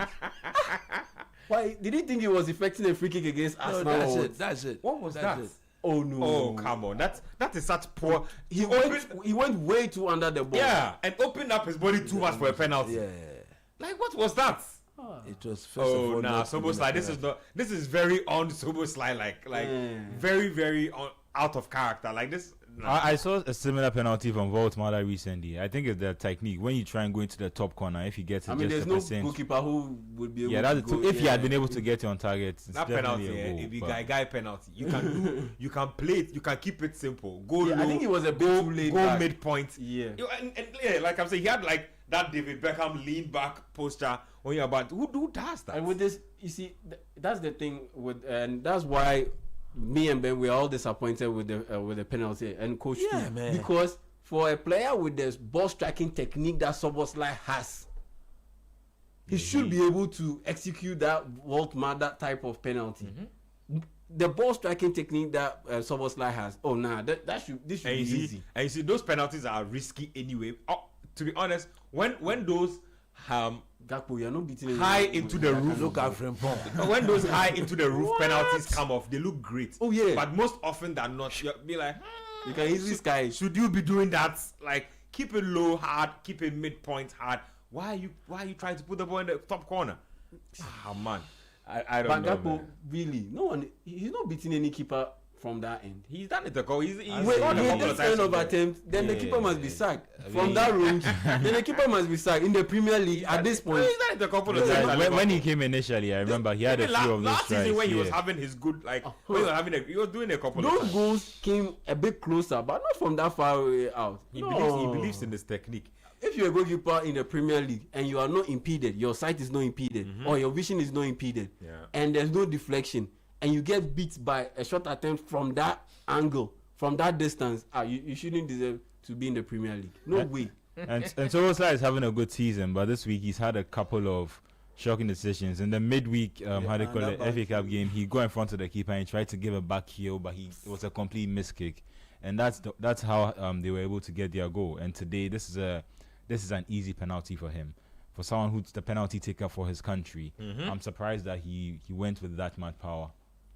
You Well- saw the free kick he scored against Arsenal in the first round. Yeah. Proper ball striking technique, and he couldn't score the. He I'm took very this like he was disappointed. taking a free kick. I don't understand. These are the reason why it's about Mo Salah.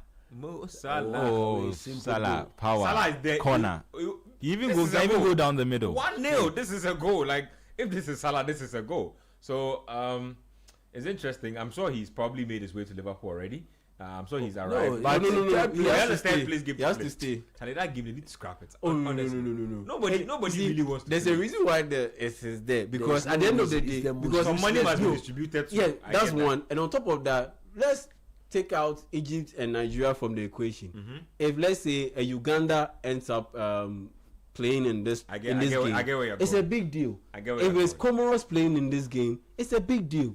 Burkina Faso, big deal. But then Nigeria and Egypt don't want to play this game. Kenya, big deal. But the thing is, you can't pick and choose. That's Fair, why which is rules fair, are rules. which is Yeah, fair, you have which to is fair. insert it there to ensure that there's a bit of parity. So even if you don't want to, you have to. And even if you want to, you still have to do it. I mean, to be fair, they could use the Olympic rule where once you get to the Whoa. semi-final, both how do you call it? Penalty. Brentford feel like Hey, that's a penalty. red hey, card. Kukurea, get up. We have That's a- that's a Kukurea is red. always Why is involved that a in red? some skirmishes. Wait, let's see what's going on. I think you get. I mean, I think Kukurea Kukurea is Oh, he's been exaggerating. moved, I think Kukurea is exaggerating a lot. I'm not even learns just that. like- He learned Yeah, he he learned- looks like- he learned these things from Sergio Busquets. He definitely learns. He's a Barca boy, isn't he? Yeah, I he's mean, a La basketball. Masia, but then Yeah. he ended up playing He for definitely Espanyol. learns these things for Busquets. These are straight from the Busquets playbook. But the people are complaining for a penalty. I'm not sure what's going on in there. I mean, he's being pulled back. He's clearly Are being they pulled going back. to review that decision? Oh, this is a penalty. He's clearly being pulled back. You can this see is his a shirt. penalty. If they don't do anything about this, I'll be shocked. This is a penalty. Are they reviewing this decision? No, They rather they show don't him. look Oh, like they don't look come like on. they're reviewing. Premier League officiating, man. Every single game week. Like, how do you have extra screens in the back room, extra cameras? Like, you have all the technological help you could possibly get. How do you miss this? Roslyn first tactical adjustment. Yeah, they are Writing giving it the guy on a the note paper and giving it over to Alejandro Straight the Garnacho. camera has given. Yeah. Charlie, hey, Paddy, Guy. Paddy, But his swag is on point too. I mean, Guy, oh, Charlie. Yeah, thumbs up. man. We're good. Paddy. Oh, man. Interesting stuff. is going he on sure there. that these guys understand what he's trying to say? That's why he has Because- written it. That's why it's in detail. Kukurea, second yellow card. You see, Red these card. things, you see, these Don't things, give the players they'll fake it. Oh, thumbs up, like we understand. Yeah. Trust me, a lot of them don't understand. Even Marcelo admitted that. Look, I'm not going to coaching because. Is that how I go- is this how I go to me to explain explain 4-3-3? I just played the game. Like Mario Balotelli said it several times. I don't understand these tactics, man. Up until you go to OGC Nice, Yeah. where Lucien Favre broke down and taught him tactics. Do you understand? He didn't understand what was tactics. What is tactics? He just Play the did. game. We just play. Have a natural feel to it and play. Yeah. I feel like if there are 11 players on the pitch, the people who truly understand and can execute the manager, maybe 3 or 4. Maybe 3 or 4. Maybe 3 or 4. Okay, yeah. Most of them rely. On instinct. Yeah. Brentford wasted more opportunities. Yeah, who's that? More opportunities Empty wasted net. in the. Let's see this again. What? look. Look at this again. Ball headed in. Look. Goodness gracious. How do you miss this? But it was on his weaker foot and Oh, was a little yeah, behind. don't shed the Nobody boy. cares. And he shouldn't. check He the shouldn't. boy. He played it with his knee. Nobody Shouldn't. cares. It's 5 yards out. Nobody cares if it's on your weaker foot. If you need to hit the ball with your knees, red your card. elbow, whatever it is, I don't care. You need to finish the chance. He couldn't finish it, and that is a poor miss, in that situation. So it's still advantage Chelsea. Brentford though have had the better opportunities in this game. Some way, somehow, still down by a goal in this one. Yeah, thoughts on that missed chance. Brentford.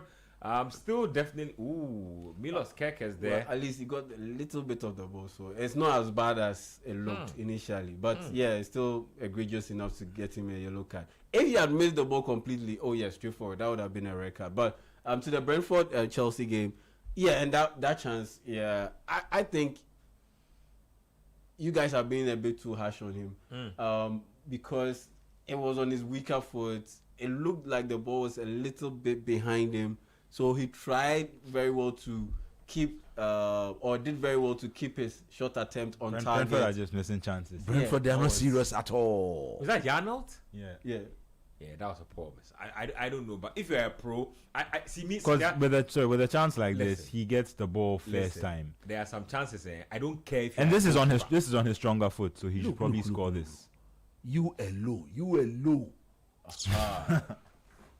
If you're a pro, there are some chances I don't expect you to miss, because you know one thing we always don't say here. Have you seen a goal post before? Have you ever stood in a goal post before? It's quite big. It's huge. Like I remember back in basic school, like we had a standard size. That's standard, basic school. Standard That size time goal you were post. smallish. That time you were No, but still, smallish. no. Even a full grown man, if you start in a goal post, like if you dive from end, you don't get to the end. Oh, yeah. Unless Oh, you are no. like 6'4", 6'5". Yeah, unless you are Buffon or Couture. The goal post is huge. Like I always wonder why people get in front of the But that's goalkeeper it before, no, Donnarumma. and kick the ball at the goalkeeper. Like there's so much space on either side to go to. That's just a poor miss. I don't know, but this game looks definitely far from over. Brentford look. Yeah, another giveaway. That's what coach was saying. Like the game is just very no control. You attack one, I attack one. You attack one, I attack one. So I mean, from a neutral standpoint, It's nice. It's been brilliant. I wouldn't even lie. It's been brilliant. I've enjoyed what I've been watching so far. And so, But Ben, the thing is, sometimes I think you're a bit too harsh on the pros, because if the post is big, yes, the goal is big, but at the same time, in real game, you are being pressured by your opposing defenders. There's a goalkeeper in there who would also apply pressure, because when they rush towards the ball, when you're about to, let's say you get a one-on-one, and they rush towards you, I mean, they put a lot of pressure on you. Goodness. And so in that sense, it makes your decision making a little. Oh, what a goal! Flo. Yeah. Who got Ekitike? Ekitike should have scored that goal. what He a made- Should have passed that he- ball. Like, what was When he he doing? got there, he should have just cut that's it why I back literally and stopped then- watching the sequence. He got past his defender, should have been squaring the ball, and I think he was trying to score from that angle. Like, why are you like this? Yeah, he wanted to do an Isak. Ah, you remember man. what he did Yep, at Newcastle, and he ended up squaring the ball. Yeah, after that brilliant work. Decisions. That's a wonderful first touch. Look He at gets this. the Look ball. He at beats his man. He gets the byline, and from You should literally the square- you byline, should he square wants the to ball from score. here. Why are you still running at the baseline? Then one time, boom, Ah, brilliant shot.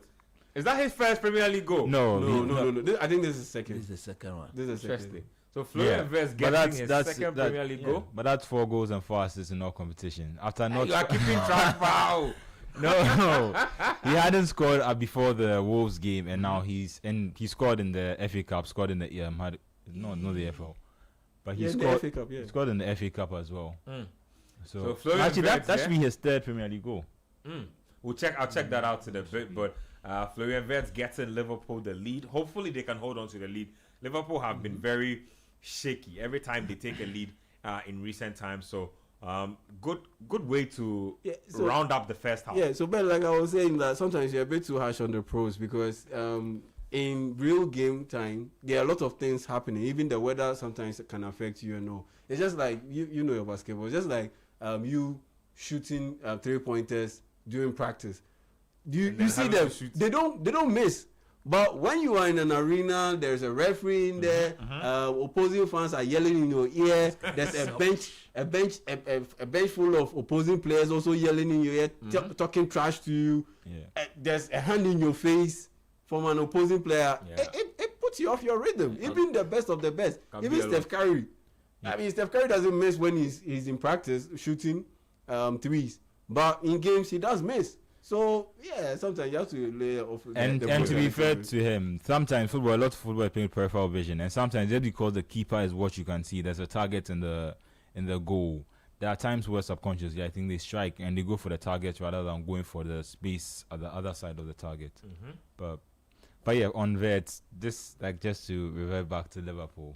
when it wasn't I like the way you are tracking the numbers. when it wasn't going well, I heard a lot. There was a lot that was being. But is it going well now? Well, it's not going well, but it's not going as bad as it used to. And I think we should just acknowledge. No, it's true. I think we just acknowledge it's not the where best. this- it's not the best. This is not- but it's better than what it used to be at the start of the Charlie, season. when they buy you for that kind of money, they think that Exactly. you are like the best player in the Premier League type stuff. This is a person who got 9 goals and I think 10 assists last season. He's not in terms of numbers wise. Obviously, he's productive. I think what he brings is more of like the point guard, But contest. the point guard element on He how they was call it in coming basketball. off an ACL injury, and he still managed to get you 9 goals and 10 assists. Yeah. So we're And that's projecting. and that's even Yeah, the but- previous season so when we're he led them to projecting. the. So we're projecting that if you could do But- this after but you the know what? ACL injury, then I was about to say that 9 goals and 10 assists in the Bundesliga is. I mean, in all It's competitions, literally not just the 5 goals and 5 Bundesliga. assists in the Premier League. Thank you. Because no, true. Because in the Bundesliga, like we've always established, nobody defends in the Bundesliga. Like everybody plays High line. Everybody plays with a high line. Everybody's line is at the center circle. So like there's just. And you notice it from the scores. and I'll the give worst you part- updates on the scores today. And the worst part is they play with a high line, and their defenders too are not fast. That's the Very, very slow. The central defenders, Jonathan Tah and co. And like they are not fast, but they play with a high line. I'll give you an update of Bundesliga matches. Very high scoring games most of the time. But talking about the Bundesliga, let me just take you there real quick. Borussia Dortmund are up against St. Pauli. It's 2-0 advantage Dortmund, 56 minutes played. FC Cologne up against Mainz 05. It's 1-1 in that one. HSV up against Borussia Mönchengladbach, goalless in 57 minutes. Hoffenheim lead Leverkusen by a goal to nil, 58 minutes played. And then you have Wolfsburg and Heidenheim. 1-0 Heidenheim, the away side lead. We have RB Leipzig versus Bayern at 5:30. Big game. Should be interesting. Udine and Inter Milan are battling in the Serie A. Inter lead by 1-0. 86 minutes played in that game. I think that goal. I'm trying to see if I can get you that goal scorer. Liverpool have a counter, can get a goal here. Looks like they've botched it and they have chance eliminated. Really, that should have been a goal. I think in the middle when Verde was the ball, he probably should Look have. how the chance Garnacho has missed. La ilaha illallah. That is 3 yards out. That's even worse than the Janelt miss. Yeah, Garnacho, he knows it. I like it when players are embarrassed by their own misses. Like they know the magnitude of how big that miss Did you is. miss that? Yeah. No, my good friends here say there are a lot of factors to be considered. So But this one is one of them. that I was only pointing out for when you put. I'm just saying. No, I'm telling you, I don't pardon like 6-yard box misses. I'm not pardoning you. I don't care. Like I don't care if you are pressure. I don't care. 6-yard box, finish the chance. Just finish the chance. That's why you get $100,000 a weekend. I don't finish the chance. No, I'm serious. Finish the chance because you've trained all your life for this. You don't train all your life to miss chances in the 6-yard box. Come on. And it doesn't matter if you are a defender or a goalkeeper. I expect you to finish. Look at Florian Wirtz, Charlie goes do things walking off the pitch with some The swag. camera is all around you. You are the main. You can see yourself on the big screen. Oh man! Just to confirm, that is his third Premier League goal. He scored in the game against Fulham after getting the game. The goal I think we have an equalizer or a penalty. But this is a penalty. I think that's a penalty. He pulled him down. That is definitely He a pulled penalty. him If down. that's not a penalty, I'm done with the officials. That is He definitely a pulled penalty. him down. It's not a penalty. What? They are going for the corner. Look, watch. Oh, watch, come on. watch. Come on. The problem with I think the Premier League stipulation because the player was He's able to pushing get him a down shot all away. day. Nope. Why did he? Why did he check the ball back? Hit it one time. I don't think he should have taken the shot. shot. The fact that he took the shot made the gives the referee the he played the advantage. Oh, But but he can go back. no, but a penalty is a can play- penalty. yeah, You can I I look think at they are the checking. Yeah, The people are complaining that it's a penalty. that's a penalty all day. There's no He's way. waving it off. There's waving it no off. He's way waving they it need to do off. that. Waved it off. He's waving it off. Corner kick. Let's go. The problem with at least with the Premier League stipulations is once the player was sure. able to get his shot away, it affects whether What can the- shot away? There's penalty. The best person to score the goal has been You fouled. know when an advantage passes, the referee can pull it. Yeah, he can pull it back. Especially in a penalty type situation. Yeah, he can pull it if back. if it is open play, you can let it go. Penalty and especially an off the ball incident. Come on, man.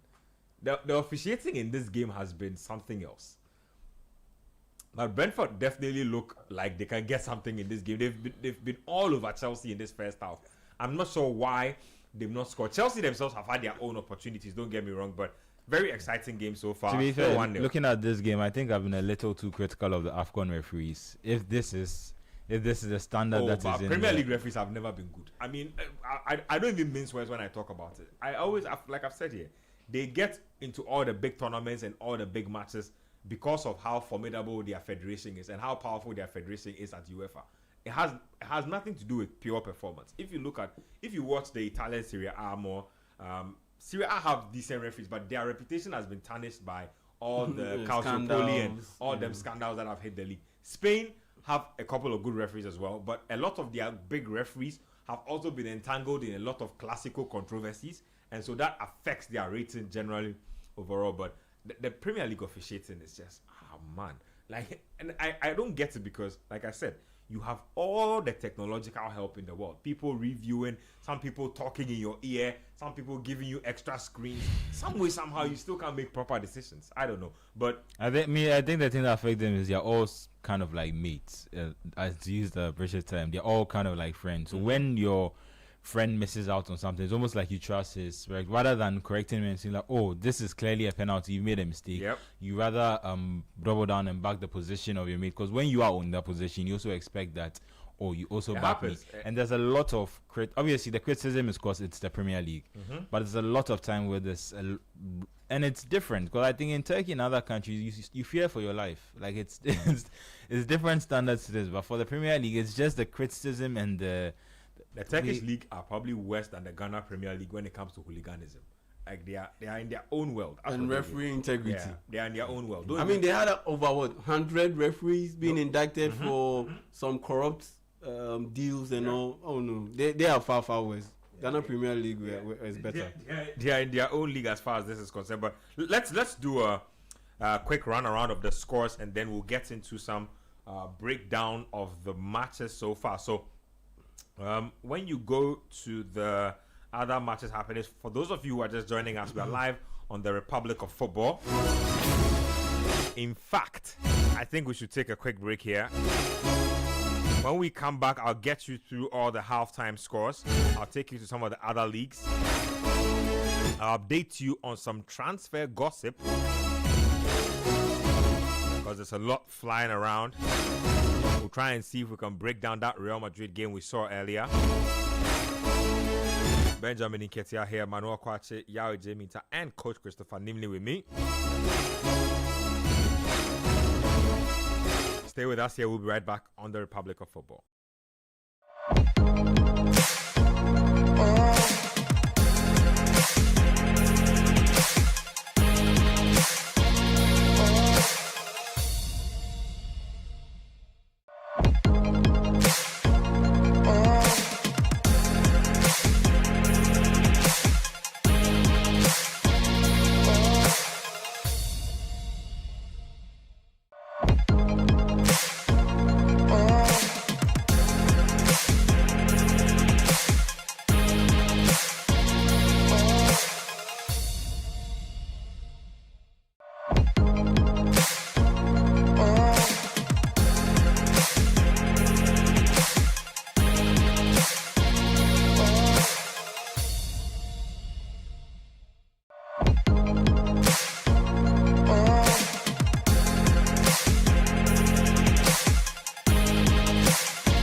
back. It's the Republic of Football live here on 97.3. Benjamin Nketiah here. Manuel Kwache, Coach Christopher Nimley, and Yao Jamie in the studio with me. It's halftime in the 3 p.m. batch of matches. Let's get right into it. Let's talk about that Chelsea versus Brentford game. Very end-to-end game. Lots of drama, lots of talking points as well from that particular one. Yes, it's been a really good game. Let me start off with you, Coach, on that game. So Brentford have created as many chances as you possibly would like as a manager. Some way, somehow, they've not been able to put the ball in the back of the net. Lots of controversial decisions. Chelsea have also had their moments. Yeah. Could have been 2-0 up, but it's still very finely poised. Could still go either way. Yeah, you see, to be honest, like I said, when the game was ongoing, I mean, it is too open for my liking. You can't be playing football like that if you are a coach.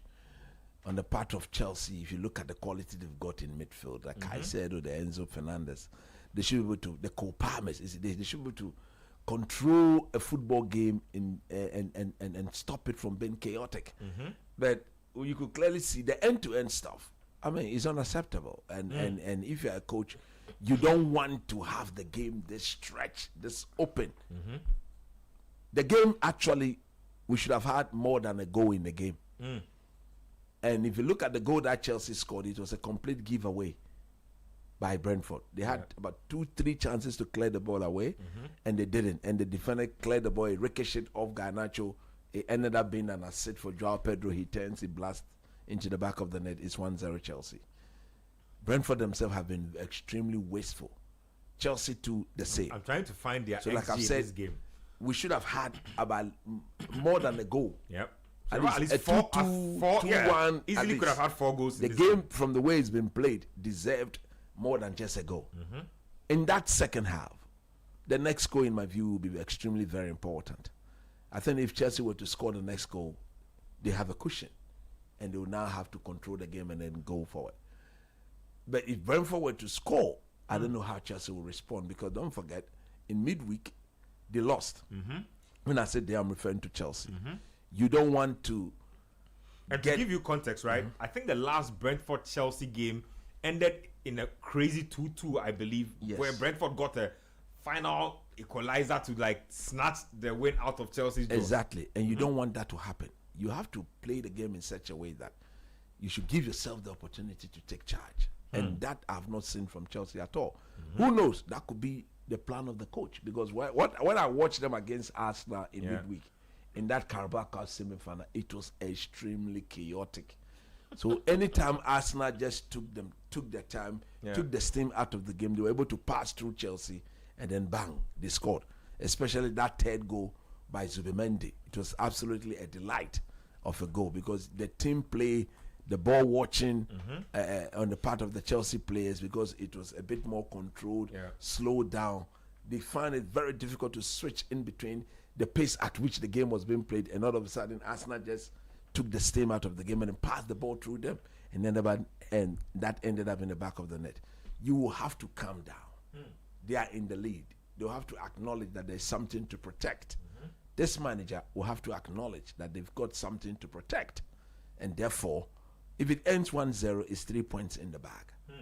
I'm not saying he should come out there and defend, but what I'm saying is that players should be put, especially Caicedo and Enzo Fernandez, should be put in their position that would allow them to stop the transitional play of Brentford, than put them in a situation where when Brentford are attacking, they will not be there and they will expose the back four. I have seen Tosin wear down as the game progresses. He normally will get tired after the 65th minute, 70th minute. He's normally tired, and if you are a manager, you have to keep that in check, and then make sure if there's a need to substitute him and bring a fresh player on to keep the pace and to keep the balance in defense, you have to do so. But so far, I think the game, from the neutral, you enjoyed it because it's end-to-end, but as a technical man, I just didn't like what I saw. Chelsea need to be very careful in this game. Let me give you the head-to-head between the two teams in the last 5 games. So the last game played between them ended 2-2. Like I mentioned, that was, I believe, on the I believe this was August. Yes, somewhere Last minute equalizer Yep. from Cavalli. I think Caicedo scored in the 85th minute. Yep. Another very Yep. how do you call it, hectic game. Before that, they drew goalless. Before that, Chelsea had won 2-1. Before that, they had drawn 2-2. And then Brentford had beaten them 2-0 and 2-0. So in the last, 1, 2, 3, 4, 5, 6. In the last 6 games, Chelsea have won just once against Brentford. Yeah. They've drawn, I believe, 2 of those. And then the others have gone in favor of Brentford. So Brentford definitely know how to beat Chelsea. And you can tell from how They are this playing. game has gone. Yeah. That perhaps with Ewisa and Mbeumo Ivan and Toney. Ivan Toney, Maybe this would would be have very been a different. completely different story. And I mean, I don't know And what shockingly, was in their it. leading goal scorer has not been at the end of any of the chances yet. Yeah. But In fact, one of the chances that Janelt missed, he gave the through pass, That's and then right. Janelt went and missed the chance. Yeah. Yeah, I don't know what Liam Rosina is going to do with their midfield, but it looks like Caicedo, Enzo is constant. Caicedo, Fernandes. Now, if you want to continue playing Reece James in that midfield, it means you have to then move Cole Palmer out to the right hand side rather than playing him centrally.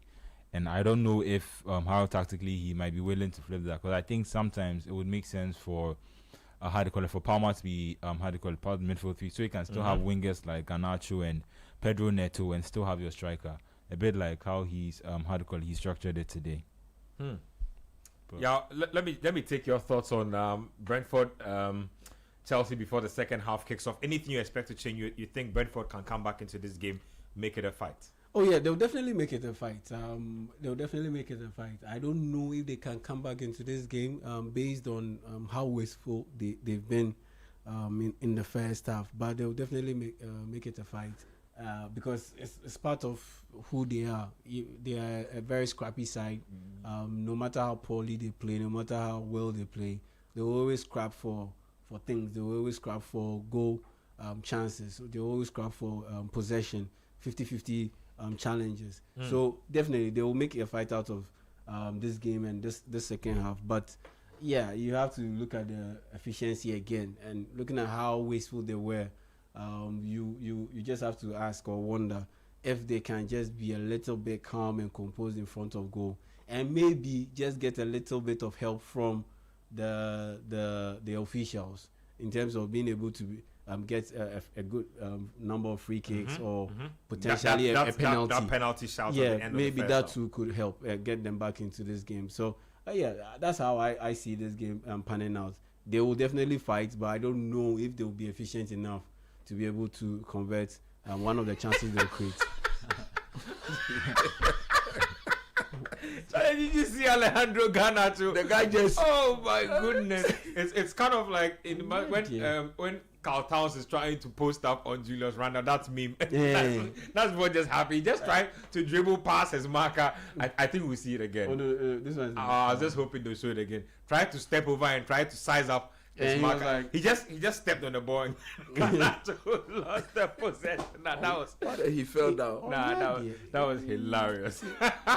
I mean, he's a good player, but he's not like He's not exceptional. Nah. You've been on this guy's cases. Allow Garnacho to flourish. You I know? mean- One time Argentine Liverpool wonder should be kid. very careful. They need to. So in this second I half, mean- Burnley have abandoned their park the bus tactic because clearly they've conceded a goal. So I mean, I've not been convinced by Burnley. They are in the Premier League. They've lost their last. They haven't won in their last 12 for a team that's battling relegation.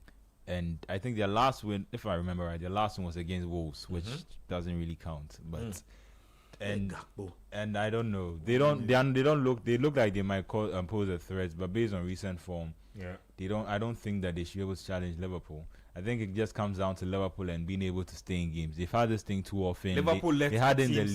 the Leeds game, the Fulham game. I think they were unlucky because that's an incredible strike from Harrison Reed. In fact, this is Liverpool's story the whole season. Like they score and then they let opponents like they don't ever close out the game. They just leave the door open for opponents, hang around, and then concede a late goal, and then sometimes either see out the draw or just nervously finish over the line in games. That's what's happening. So I don't know how you think they who took that corner. Cody Gakpo. Gakpo. Hey, Charlie.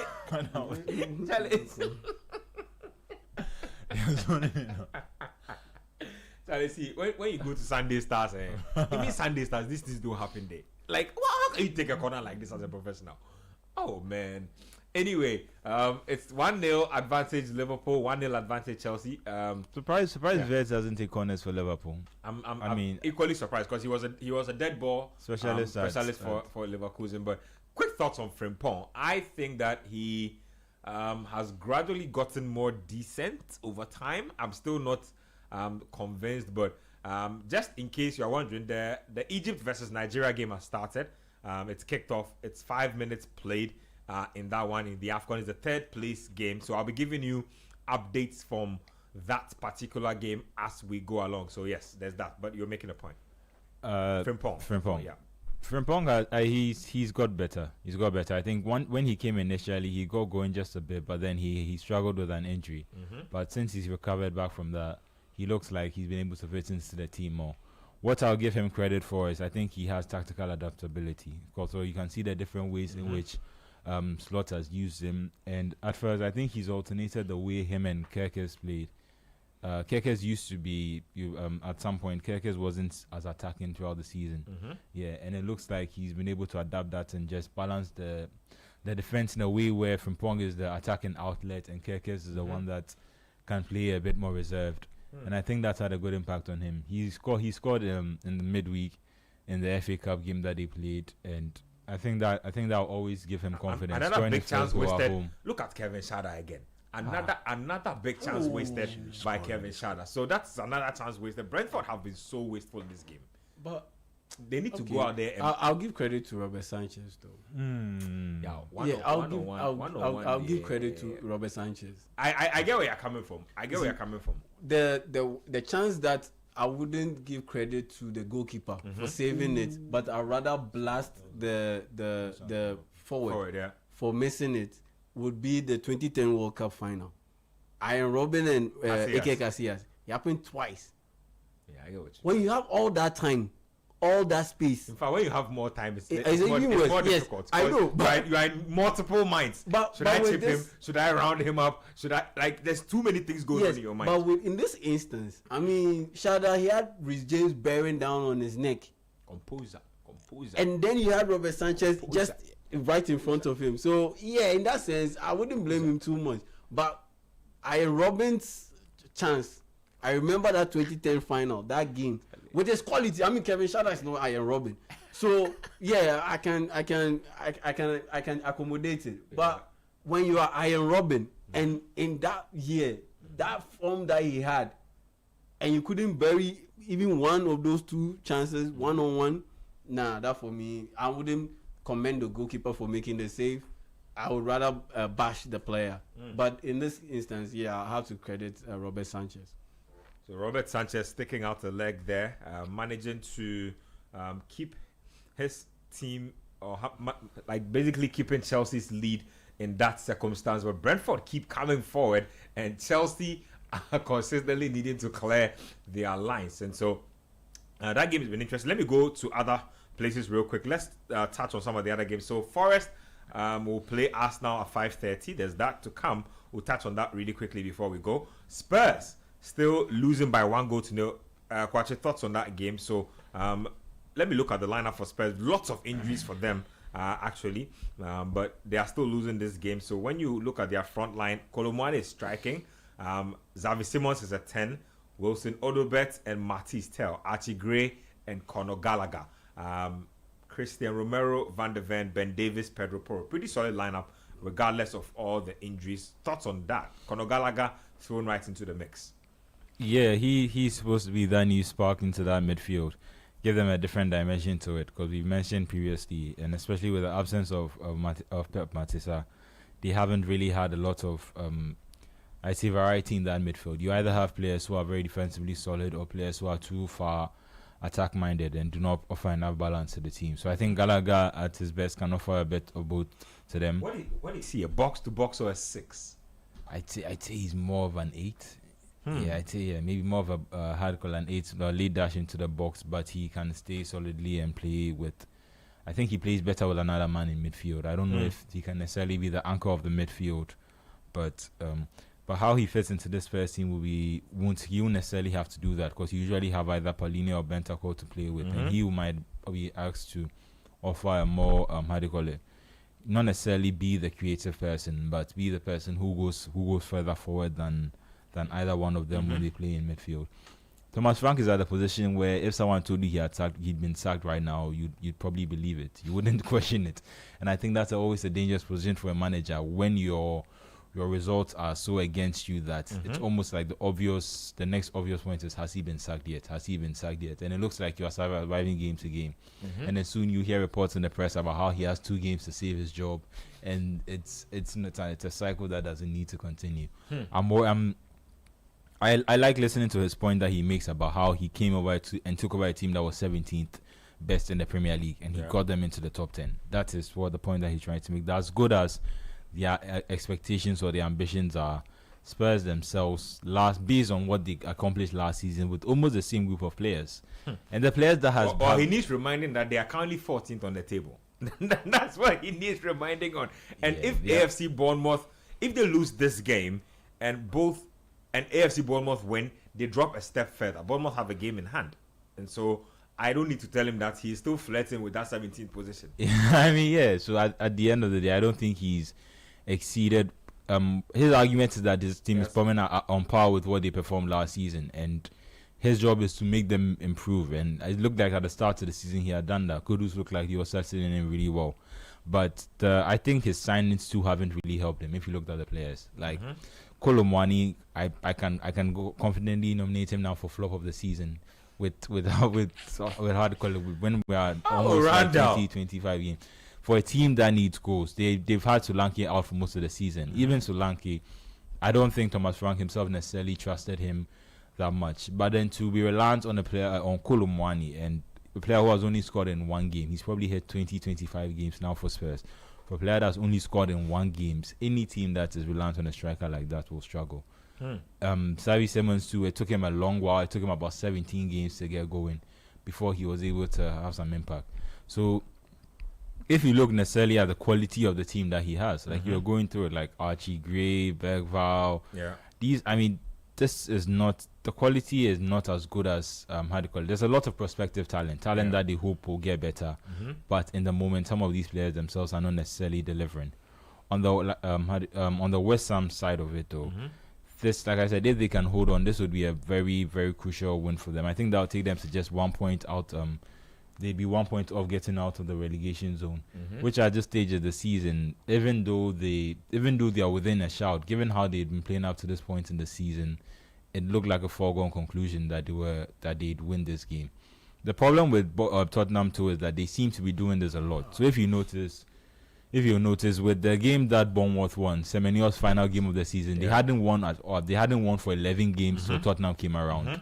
And West Ham too had not won for an extended period of time until Tottenham came around. It seems like teams can go on a bad run of form, but when they somehow meet Tottenham and Thomas Frank's team, they will get they're able to pick up a result. And I understand that coaches need time to implement their system.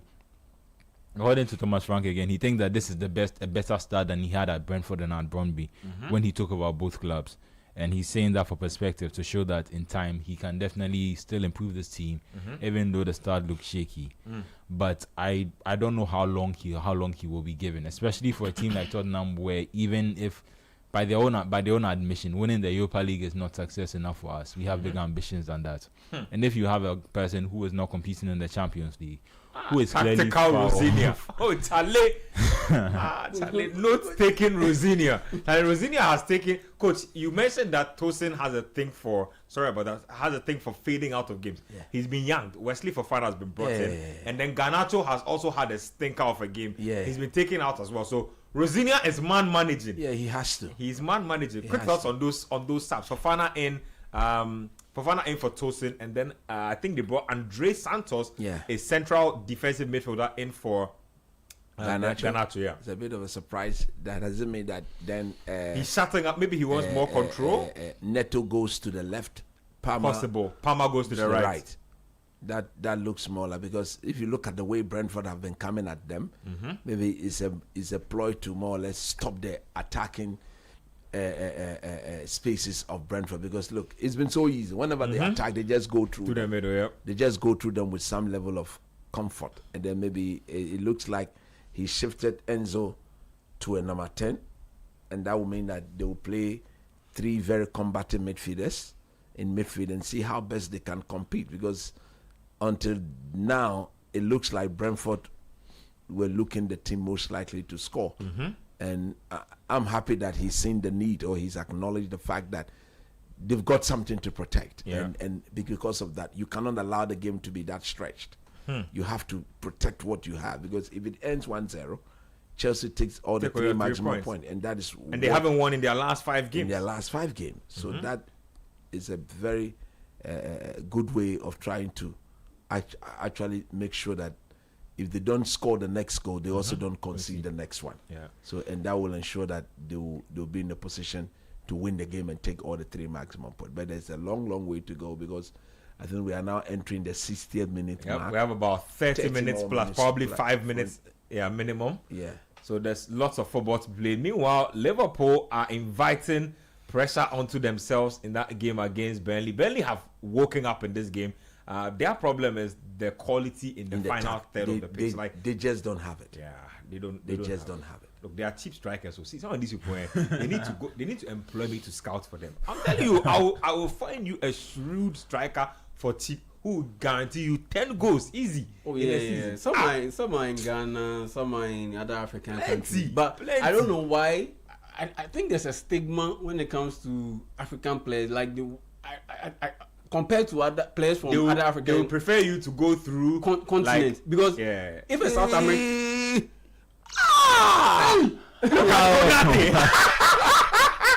Konate nearly put the ball in his own. What was he? Was he passing the ball back? Was he?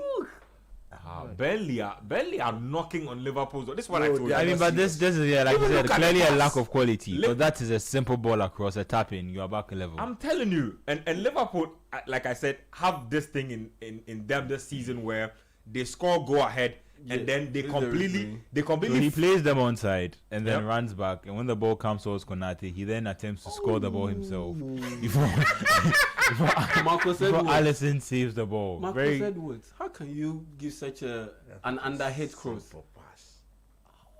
He's left-footed. I'll excuse him for that. Well, true, yeah. Konate. I knows think that- Konate is tired. Is he Like- holding the back of his tie?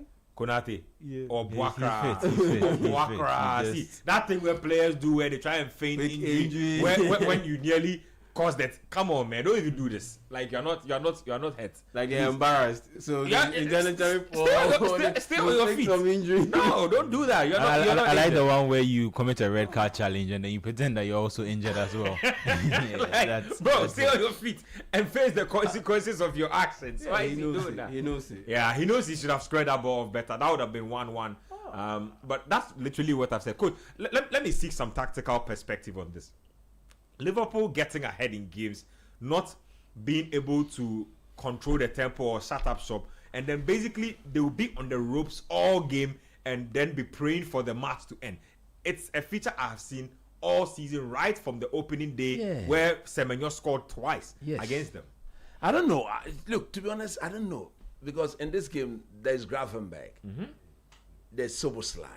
You expect that these guys, per their quality, should be able to at least control the game in a way that will bring the best out of the team. But look at Burnley. Burnley are looking very They are confident. not a serious team. If you could play football like this, you had no business parking the bus in the At beginning, all. especially away from home. No business. There's 1-1. 1-1. That's where it is. This is what I was talking about. okay. And it's Marcus Edwards again. On his left foot. Marcus Edwards again. You know the irony of Marcus Edwards is that he started his career In out England. at Spurs, Yeah. didn't cut They it, went moved to over Portugal, Sporting Lisbon. made his name with Amorim and Sporting Lisbon Lisbon, come and then come back. That is a fantastic It was thing. too easy. Yep. You see, that's what I was saying, that they look like a team, and every game I've watched them in this season, they are very enterprising going forward. It's just the final act of putting the ball in the back of the net. That is such a brilliant goal. Florentino is the one who made that pass. Oof. Yeah. Portuguese defensive midfielder brought in from, I believe, Benfica. Florentino there, white haired guy. That's a great finish. Alisson should be doing better though, because that ball was hit right at him. So 1-1. This is the way. Once he decided to, he should have been using his leg. Charlie. Decisions. 1-1 it is. Brentford or Burnley, have equalized against Liverpool. Meanwhile, Chelsea are doing their own thing. Kwachi looks a little shocked. Let me take your reaction of that goal on that one. 1-1, like I was saying, I knew it was coming. To be honest, I'm not even surprised, but your thoughts on that? Yeah, I mean, it's a constant pattern too. I see the alertness to danger throughout the team seems to be missing. I think they have this habit of, you saw it in the goal that they conceded against Fulham as well the last minute. They seem to be giving the midfielders who they don't think can do anything on the ball a lot of time and space. And rather than going man to man, they seem to be trying to block the space. So Konate was he could clearly see the run of Edwards, but he chose to stay off him until Edwards started making a run. And by the time he got across, it was too late. And there have been too many instances this season where you've seen Konate either rushing late to come and either commit a foul, or he's clearly in the wrong position, so the defender is able to take advantage of where he is. And yeah, like I think Liverpool, like going back to, so I think Liverpool are just trying to see out the season now. Just trying to see what happens and assess their options at the end of the season. You know how many games are left? How many games do we have left? About 8 games. Oh, this referee! How is this a foul? How many games left? I think it's about 8 in the Premier League season. That's quite a lot. About 16, maybe. You can't be hoping to see out the season at 16 games. That you literally going to be on the ropes the whole second round. Yeah, and I think the thing that's disappointing in the result, the game that they've dropped results in. So you draw twice against Leeds United. You draw against Burnley. If this result holds, I think the Arsenal result was. You can let that go. A fair result. They didn't deserve to be in the game. They had one chance, the Conor Bradley chance that hit the bar. And if Arsenal had been more on their game that season, but I think Arsenal too were thinking that we've already lost to these people. Arsenal these are the league Liverpool leaders. Too much. That's their problem. It's an Arteta tactic when he plays against the big teams, and I think now that he has this bigger gap, he can take it as easy as he wants against the big teams. He doesn't necessarily need to go out and get beaten, because the thing about losing those games is while the points on the board matter, they also have a psychological effect on the players. If City come and beat you now, it's like City are behind you and now they have momentum, you don't have momentum. So I think he's realized that in these games, it's often decided by tight margins. So it doesn't really matter if you go out and play the game. The other team can just cancel you out, and then maybe there's a penalty or a counter that decides everything. But for Liverpool, like you said, this is just a familiar pattern that they've shown throughout the season. The goal itself, I just think there wasn't enough alertness to danger. The players in the midfield give Florentino too much time on the ball. Konate himself did not track the run of. They don't respect Florentino because he's a defensive midfielder, and he's typically, like you mentioned, he's a breakup guy. He's a breakup guy. He doesn't really have any passing range. You don't expect him to do much except probably pass the ball to his teammate, but that was and the same thing with Team Ream. So when he came on, I think he hadn't touched the ball at all for Fulham when he came on. First touches, he got the ball out of his feet, banged it in for about 30 yards, and then everyone is acting surprised that he can hit the ball that well. If you give him that much time and speed, he would definitely start considering his options. Yep, he's a professional. He'll do it. Anyway, let me give you an update. There's been a 96th minute winner, or what looks like a 96th minute winner in that game between Dortmund and St. Pauli. Dortmund have just scored. It was 2-2. In the 96th minute, they just scored to make it 3-2. So they are 5 goals, 5 goals. Typical Bundesliga results. Typical Borussia Dortmund type result. Okay. In the game between Spurs and West Ham, we have an equalizer. Let me see who got the goal. Christian Romero. So it's 1-1. The Argentine centre back has leveled things for Spurs. Yeah, quick thoughts on that. I expect that game to end in a 1-0 draw. Or a draw. Be it 2-2, 1-1. I expect that game to end in a draw because Fulham. Spurs. They have their issues, but I don't think West Ham have they are in a better state, a way better state than Spurs to be able to walk away from the Spurs stadium with a win. So I'm not surprised that Spurs have been able to get back into this game. I mean, Conor Gallagher is even playing in this game and all. So yeah, I do expect to see this game end in a draw, and so far, yeah, it's going as I thought. West Ham are definitely not one of the teams you can trust to to give you a result. So especially away from home. Yeah, so Spurs should have been disappointed being behind, and they should still be disappointed with the draw. But this is what they have now, and if they can go on for the win, that would take a lot of pressure off Thomas Frank. Well, they will need to take some pressure off their manager. Let me go to some other games that are also happening. When you go to... Hold on. Let me get my board here right so I can give you more scores. So there's a game happening in Spain between, I believe it's Mallorca and Athletic Club. It's 2-2. It's 49 minutes played. Nico Williams is on target for Athletic Club. Nico Williams' hype has faded. Because he hasn't had the best of seasons, or the best of campaigns. Yeah, because on top of all the controversy about going to Barca, not going, signing an extension in the end. Yeah, he hasn't had the best of seasons at all. Okay, we have another update for you. Sunderland have taken the lead against Crystal Palace, 2-1. Brian Brobe getting the guy United still need him, you know. I don't know about you guys. You still need him. At this point, no. Why not? He'd have been a good backup. Has he not banging more than Sheshko this season? Oh yes, so far he has. Yeah, but at the end of the day, for Sunderland as well. Thank you. I know that he scored at least like 4 goals in the league. How many has Sheshko scored? Sheshko has scored 3. No, he scored more than 4. At least at a minimum of 4 or 5. In the league? 4. Yes. But that's not bad at all, you know. I mean, he scored a brace. Yeah, the brace against Wolverhampton. He scored a brace. Then he scored a goal, the consolation goal. So that's 3. Okay, yeah. Then he scored before. So yeah, like 4. Yeah. Not bad at all. But the thing is, playing for Sunderland and playing for Man United, the weight of expectation is different. And but you also tell you that everything. You also tell you that when you play for United, you have better quality providers. You get probably more chances on average than he gets playing for Sunderland. True, that's true. But at the end of the day, even if you score, let's say you are Sheshko, you come in for the kind of money that he came in, and you score even, let's say, 15 goals in all competitions, that's great. But at the end of the day, if you are Brobe, you score 10, that would be that's not great if you score 15 goals for Man United if you are Sheshko. But if you are Brian Brobe, you score 10, that would be great. Yeah. In the sense that, and I don't agree with your point in the sense that, yes, you don't have too many quality players at Sunderland.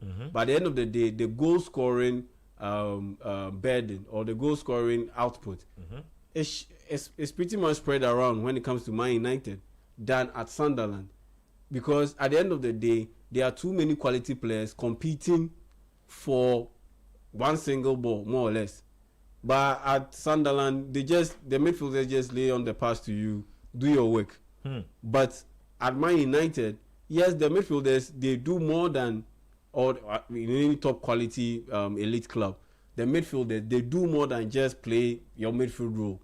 These days, Enzo Fernandez is scoring. These days, even Moises Caicedo is scoring. We see Malo Gusto, who hadn't scored in like forever. He has scored a couple of goals this season. So it's more competitive. You have more mouths to feed. Yeah. And there's just one ball. You get my point. So you have a situation where it will be quite difficult to be able to score a bull number of goals compared to someone who is playing in a mid-table or lower club where everything is being fed to him. If you are the striker, more or less. So. Brentford are still continuing with their wastefulness in front of goal. They've been very wasteful. I think they just wasted another really brilliant opportunity. You got Thiago. He's arguing that how do you call it? I think Collins is arguing that there was a foul in there, but I don't think that's the case. There was somebody was pulled down before that cross came in, but I don't think it was significant enough for the referee to want to review the sequence. Shada still is on the floor. Yeah, clutching at his knee. I'm not sure what's going on with him over there, but looks like he's in quite some pain. Look at Liverpool's right back, literally operating as a right winger today. Jeremy Frimpong has been very high up the pitch. Hey, what should Konate do? Cross the ball. Well, yeah, you're not beating the goalkeeper from there. So Liverpool are looking like they will be heading to a draw unless something drastic changes in this game. Meanwhile, Chelsea are effecting a change. Joao Pedro is coming off. Looks like Liam Delap will be coming on for him. The two strikers that Chelsea fans have spent all season complaining about. So Joao Pedro's fame and goodwill disappeared very quickly. Like he started. I think he just started off with a bang. The scoring in the semi-final and the final of the Club World Cup. It just meant that the way the expectation on him suddenly grew. He started to look like a bargain, according to some people. But I think the problem is he's a streaky player. So when he's not like Richarlison is just I score in 5 games in a row. I don't score for 15. Not that kind of streaky, but he has he seems to very close round for Liverpool, but he seems to find for his form in batches, and that's not very helpful. When you are playing at a top club like Chelsea. If they could have found a way to pair him up with a striker who wasn't also inconsistent, that would be helpful. But then if you have two strikers and both of them are not in good form, and you don't have an experienced striker who just some way somehow he finds a tap in, he finds a header here and there to just to score. Ekitike looks like the offside has been given though. Yeah, but it looks like he didn't have time to celebrate that. Oh, do we have another penalty on our hands? It looks like Chelsea have a penalty. I'm not sure why. Not serious at all. I'm not sure why, but Chelsea have a penalty. Kelleher looks disappointed.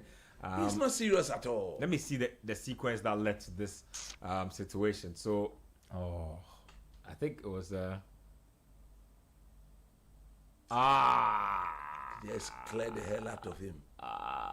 But that was. I think Brentford have shot themselves in the foot twice today. First of all, I was going to say that was a bad pass, but he had no business trying to trap the ball first. Just clear the ball. Kick it. I don't know. Man. Yeah, that's such a poor penalty to concede after literally being in the game. They've actually given them 2 free goals. 2 free goals. So Chelsea Football Club. Liverpool have done some wholesale changes.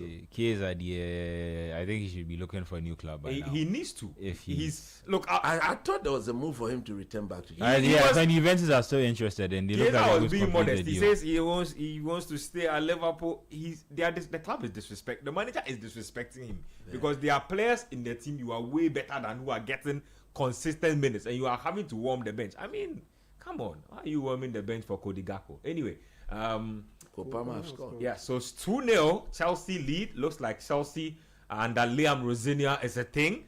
Tactical Rosinia, man managing Rosinia, game reading Rosinia, doing his thing.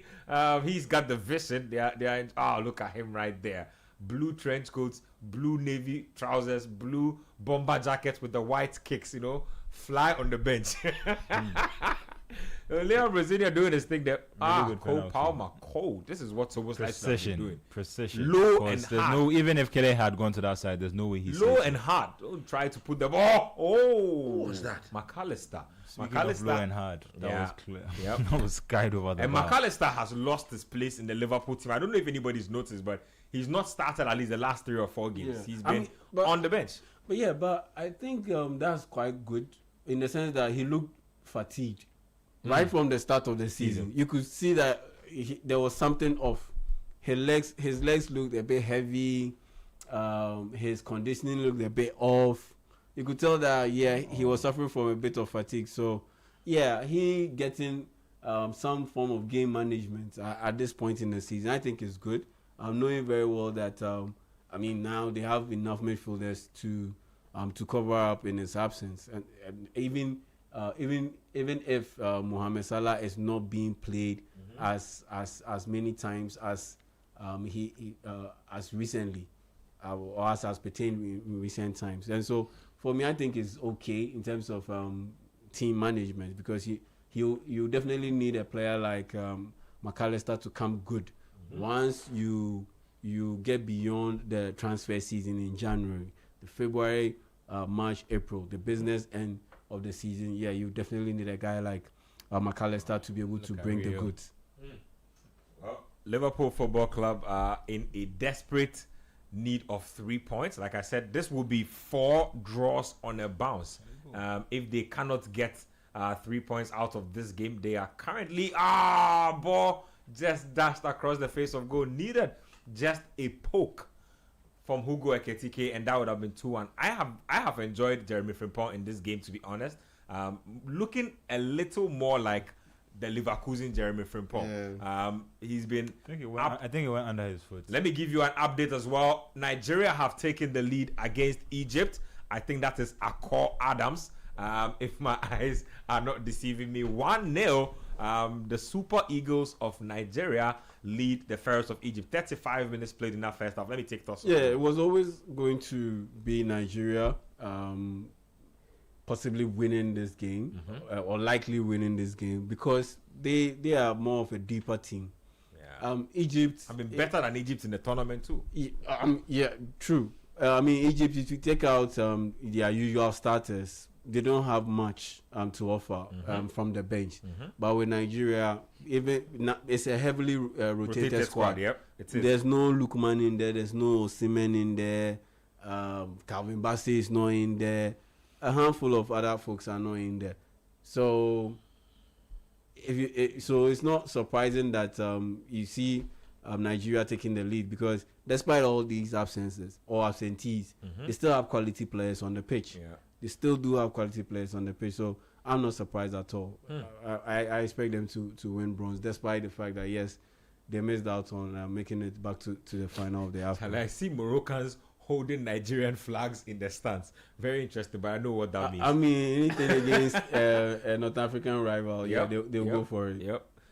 That's the loadout. Kwaji, just thoughts on that. Quick thoughts on that one. I think at the end of the day, I think Nigeria were the better team. Though unfortunately, when they got to the semi-final against Morocco, that they couldn't, make it through. But at least up to that point, they seemed like they had been the better team in the tournament with more quality in terms of squad depth. So taking the Adams scored in the quarterfinal as well. Yeah, the winner against Algeria. So good for him to get another goal in the competition. And no surprises there. I think Nigeria should wrap up third place quite easily. Liverpool, they are not serious. Quick thoughts on Liverpool. They are shooting the ball from literally 40 everywhere. yards, 45. What is that? They are struggling to break down the opponent. So I'm guessing they are thinking that shoot on sight is a good policy with just about 7 minutes of Then regulation trying time. very high, to give the game away. I mean, you're under pressure. The goalkeeper, you make it safe. Calm down. Let your players go. Let them go forward, and then you Take the steam off. take it long. No, they're also a philosophy team. So what they are doing is they are doing a player from the back. We Well, don't just. they- we don't just keep looks playing like we might have a little situation with the Nigeria goal. It's been reviewed by VAR. The officials are about to give us a verdict It's a now. So slight handball or I'm something. having a look at it. So the goal has been chalked off. The goal has been chalked off. As Akwadas is going to pick up a yellow card as well. I believe for using his hand in that situation. Wow. Onuachu actually scored that goal. Let me see this again. So, put an arm and an elbow on his marker. I mean, can you blame him? He's 6'7". Yeah. I mean, there's no malice in. I think this is harsh. I don't think it makes any sense because This is harsh. yeah. He's and 6'7". the guy It's is not like literally he's swinging his arm. Foul, yes, Yes. but not a yellow card. for me. Yeah, almost looks like it was deliberate. I don't think it's deliberate. Like No, no. he's a He's big just guy. bigger than him. He's holding He's himself holding up. his ground Yeah. aerially. I don't- and setting himself up to challenge for an aerial ball. I don't think that makes Oh. a lot of sense. But How do they expect footballers to play the game? no contact. Make sure you don't touch your opponents when you are moving. I don't know how that works, but Oh, no. that's what referees expect. Anyway, Well, then Daniel Lai will get some reprieve because all the heat will be going towards this referee. If they should lose this one, Yep. despite the fact that it's a bronze medal game, even if they should lose this game, the referee will catch a lot of heat from Nigerians because this for me I think is a bit too harsh. Meanwhile, Liverpool probably want a penalty that they are not going to get because They they see the way that Konate is chasing the ball. Pass the ball. Let me update you on the other score. So there's only one goalless game so far. It's between Leeds United and Fulham at Eland Road. It's still goalless in that one. It's 84 minutes played in that encounter. Yeah, good run from Soboslai, but Nobody. Yeah, has I been think able they've to taken break a the penalty, but there's no way. no, not for this, but for when Soboslai went through, I think there was the challenge on him. Oh, that- what? He went with the ball. No mind. He's letting his Liverpool bias show through. Anyway, if your team is good, they should win the game. Well, it's still 1-1. Let me just give you a quick update and then I can come to you. It's still 1-1 between Spurs and West Ham. Sunderland lead Palace by 2-1. Liverpool 1, Burnley 1, Leeds 0, Fulham 0, Chelsea 2, Brentford 0. Yeah, you're making a point. No, I just think he could have been a bit more clever. I'm not saying necessarily that it was a foul, but the type of challenge that was given on him, if there was definitely contact made in that position, I don't think he could have got the ball across. I don't know if necessarily whether he would have if he knew that he couldn't get the ball across. I thought that maybe he should have tried to use a contact to win a penalty, but other than that, it looks like Chiesa finally gets his 2 minutes on the pitch. Yeah, Charlie, this manager is not serious. Rio Ngomoha gets to come onto the pitch before Chiesa. Hey, is Gakpo still on? Yeah. Saint Gakpo. Hey. Anyway, lineups are out for Nottingham Forest, Arsenal. Let me give you that real quick. So, Matt Zels is in post for Forest. Ola Aina and Milinkovic, Murillo and Neko Williams, Elliot Anderson and Ibrahim Sangari are the holding midfielders, and then they have Nicolas Dominguez, I believe is Argentine, Morgan Gibbs-White and Callum Hudson-Odoi. Igor Jesus, the Brazilian, will lead the line. Arsenal 4-3-3. David Raya is in post. White, Saliba, Magalhaes and Urian Timber. Timber is a left back today. In the middle, they have Zubimendi, Martin Odegaard and Declan Rice. Martinelli, Gyökeres and Madueke. So no Eze today as well. When you go to the bench, is he on the bench? Yes. Kepa, Mosqueras, Luis Skelly, Eze, Merino, Saka, Jesus, Trossard, Havertz. There's a Champions League game coming up. That's a stacked bench. Please go through that again. Havertz, Trossard, Jesus, Saka, Merino, Eze, Skelly, Mosquera and Kepa. That's easy. That's why they are top of the league. That's by a distance the best Bench. available, bench that any team has this season. Yep. So Arsenal Football Club putting out a really strong lineup there. Let me get your thoughts on that lineup and this game and what it could possibly be. We'll wrap up on the games happening in a bit. Yes, thoughts on that? Yeah, I think Eze, we spoke about it since Odegaard has been back in the team. Based on how Arteta wants to lay out his team, it means that the captain has blocked the road for Eze into the team. And we spoke about this before Odegaard came back. By the fact that he's a captain and he's a guy who leads the team, it's going to be very difficult for you. Manu had the same problem when he was at Man United. Just because of the positional, conflict, it's going to be very difficult for you to get starts in the team. But it looks like that hasn't affected Arsenal's momentum. Even without him, they've been able to... This is not the problem of Manu. This man is in direct competition with the captain of the team. No, and that's what I'm saying. Manu too was in direct competition with Bruno Fernandes No, at in that that point. case, it was Amorim who had decided Based not on to the play system, as so a he 10. needed two midfielders. He couldn't play where Casemiro is, so it was either him or Bruno Fernandes. And I don't know if he thinks maybe Eze Odegaard doesn't have enough solidity in the middle of the park. And to be fair, I don't think you can go far wrong from Declan Rice and Zubimendi. Zubimendi himself has shown that he can be an attacking threat, which I think was as an extra element to his game that I don't think a lot of people who had Didn't know too much about. Yeah. But he's proven that when he gets into the box, he can be very calm. Rices are never present, and it means that essentially, if you can't play, out wide in the wing positions, it means that there's only really one position in the team for you, and that means you have to either take out the captain or you just start Odegaard and. You see, and like I said, based on their form guide, it means that there hasn't necessarily been a transition effect, like a problem with moving from one of them to the other. So I see no reason why he should have to necessarily just play as a just to appease him. In the Guardiola I hope Arteta can at least use a point, because Guardiola seems very good at being able to tactically adapt and set different players for different matches. But I think Arteta will trust the winning team.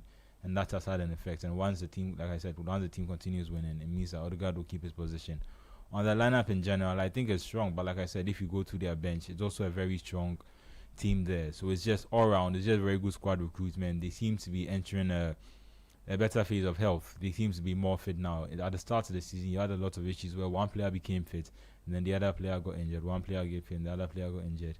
They seem to be able to get in some of their best players back at this time now, and that's going to be very helpful for them going into the season, especially now that they are still competing.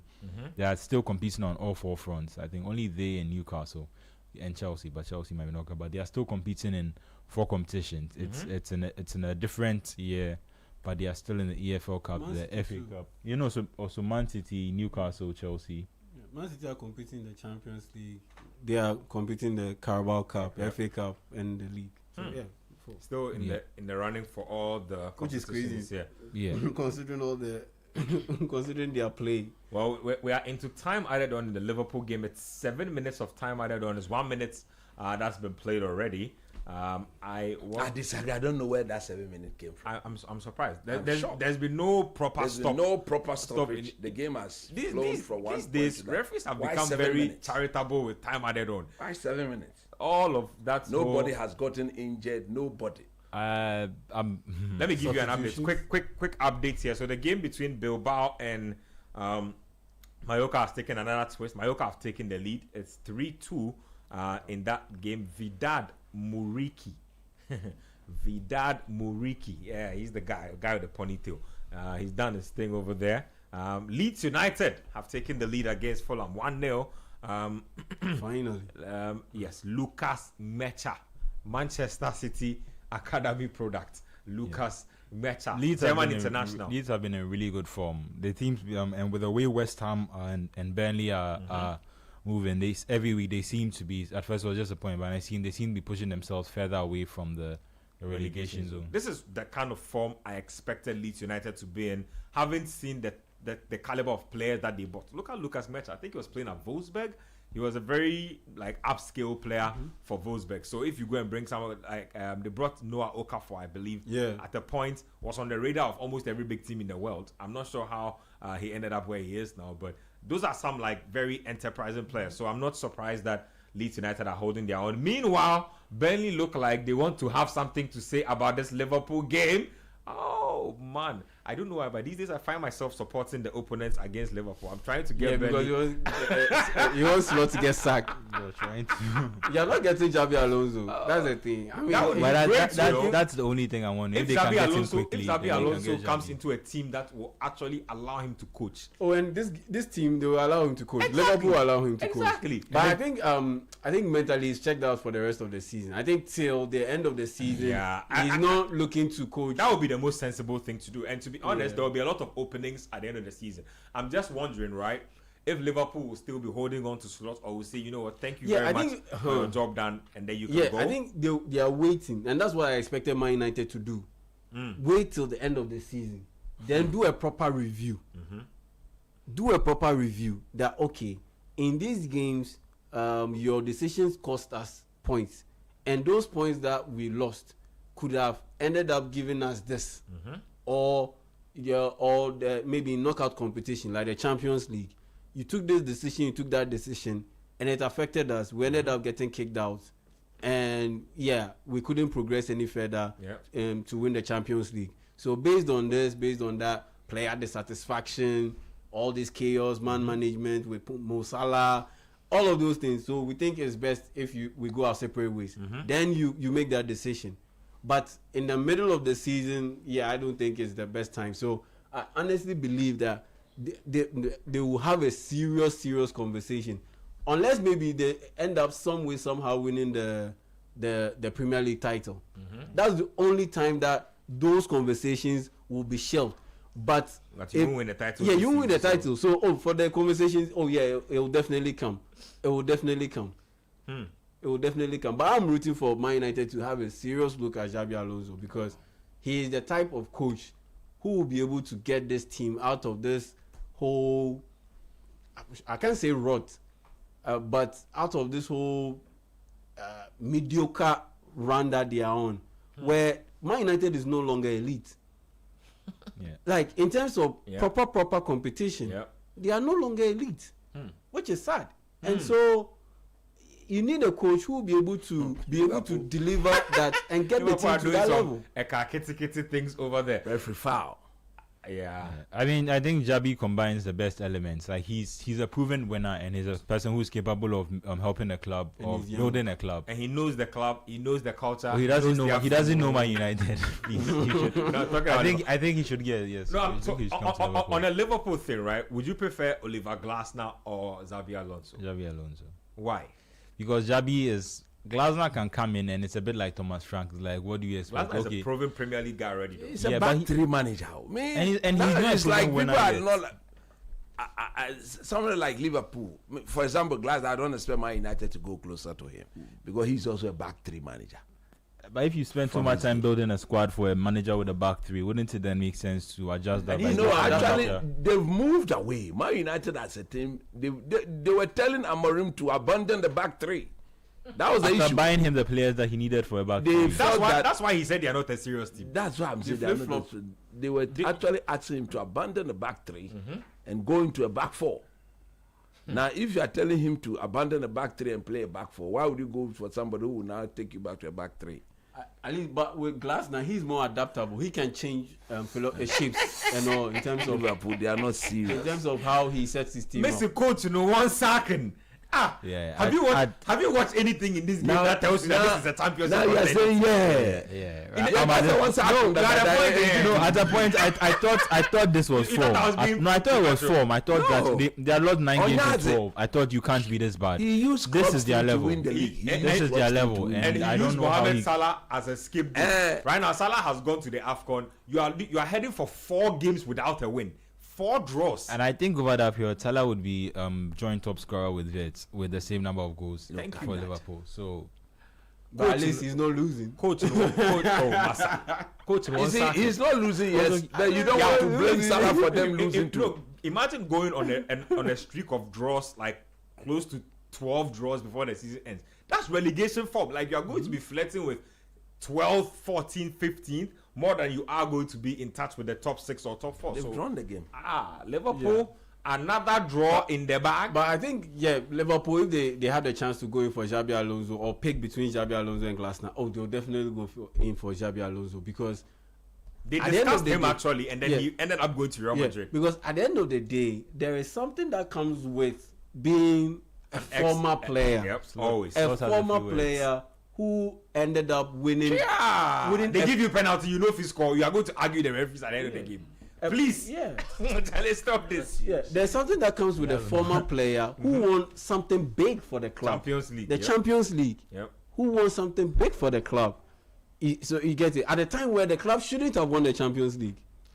Yeah, they shouldn't have won the Champions League. Squad in the final. That squad. Yeah, that squad that won that Champions League. They shouldn't have won they shouldn't have won that Champions League. Telling you. Then 2 years later, they went to the final. Again, yep. You get it. So it comes with that nostalgic feeling. Yeah. And he's and actually also- a proven tactician. Exactly, and he's a And winner. a proven winner. Yeah. So he checks all the boxes. So Well, sentimental values to Let me give you an update before we go. West Ham have scored against Spurs in the 93rd minute. And guess who? Guess who? My good friend. I've been telling you that if you need a finisher, Wilson. Callum Wilson. Oh my goodness. Look, I always tell people that Callum Wilson's only Injuries. deficiency is not being able to stay healthy. Yeah. If he is healthy, I'm not saying he's a better striker than anybody, but the art of Efficiency. finishing, He's the efficient. art of finishing, he's up there with everybody. Like everybody, He's very in the league. efficient. You have to What? give it to him. Put the ball in the net. Nah, Callum Wilson is up there. It's 2-1. It looks like this might be the winning goal. Meanwhile, Liverpool have drawn their game 1-1, and his slot is going to argue with the referees. I'm not sure what the referee could have done for him in this game. Referee gave you a penalty that you didn't deserve, and you botched it 7 anyway. extra time minutes. 7 minutes of extra time you didn't deserve, and you still could not do anything with it. So honestly, this is as far back as it goes. Let's round it up, guys. We have just about 2 minutes to go. Quick thoughts on games played. Manchester derby, Liverpool draw, Spurs losing last minute. Lots to talk about. Oh yeah, lots to talk about. I'm quite shocked with the Checking West for a Ham. possible offside on the West Ham goal. Yeah. Just Goals being. Offside. Has it been chalked off? I think the goal's been given. It's goal's been been given. The given. fans there's pandemonium in their stands. They are having the time of their lives. Yeah, quite shocked with the result with West Ham beating Tottenham Hotspur, and very shocked with Man United beating Man City. Beyond the just the result, it's not just the result, but the way they beat Man City. Convincingly. Convincingly. Could have been 4-5. Yes, convincingly. It's the way they beat Man City. That's what got me shocked. And so, result of the round, it definitely have to be Man United beating Man City. In Michael Carrick's first game, and being able to set up the team the way he did, and to deliver the way he did, and get the win to boot. That result of the round. Yeah, I want your thoughts on Liverpool. I don't want your thoughts on any other thing. Give me your thoughts on Liverpool. I mean, the season has been the season it has been, and it will be until something changes. I think that's just the point you made. What needs to change? Not the manager? Whatever needs to change. The same elements are being put together, and the results that are coming out are not different. So, just to touch on the Tottenham game, I actually think we'll see on scorecard by the next time we come in to do this. But I think Thomas Frank will be sacked. By the time we are probably by the time we're on scorecard, I think Thomas Frank should be gone. Because his home record is abysmal. Abysmal is probably an understatement, but I get what you mean. Let's keep the eye on North London and see what happens. But thank you very much, Manuel. Thank you, Yao Jamie and Coach Christopher. Namely, Hans from Daniel Squashy in the studio. Big shout outs to you guys who joined us via YouTube. Always a pleasure hanging out with you. For those who listen on radio and on TV as well, we appreciate the time spent with us. That's how we sign out here. Tomorrow, the Republic of Football will be back.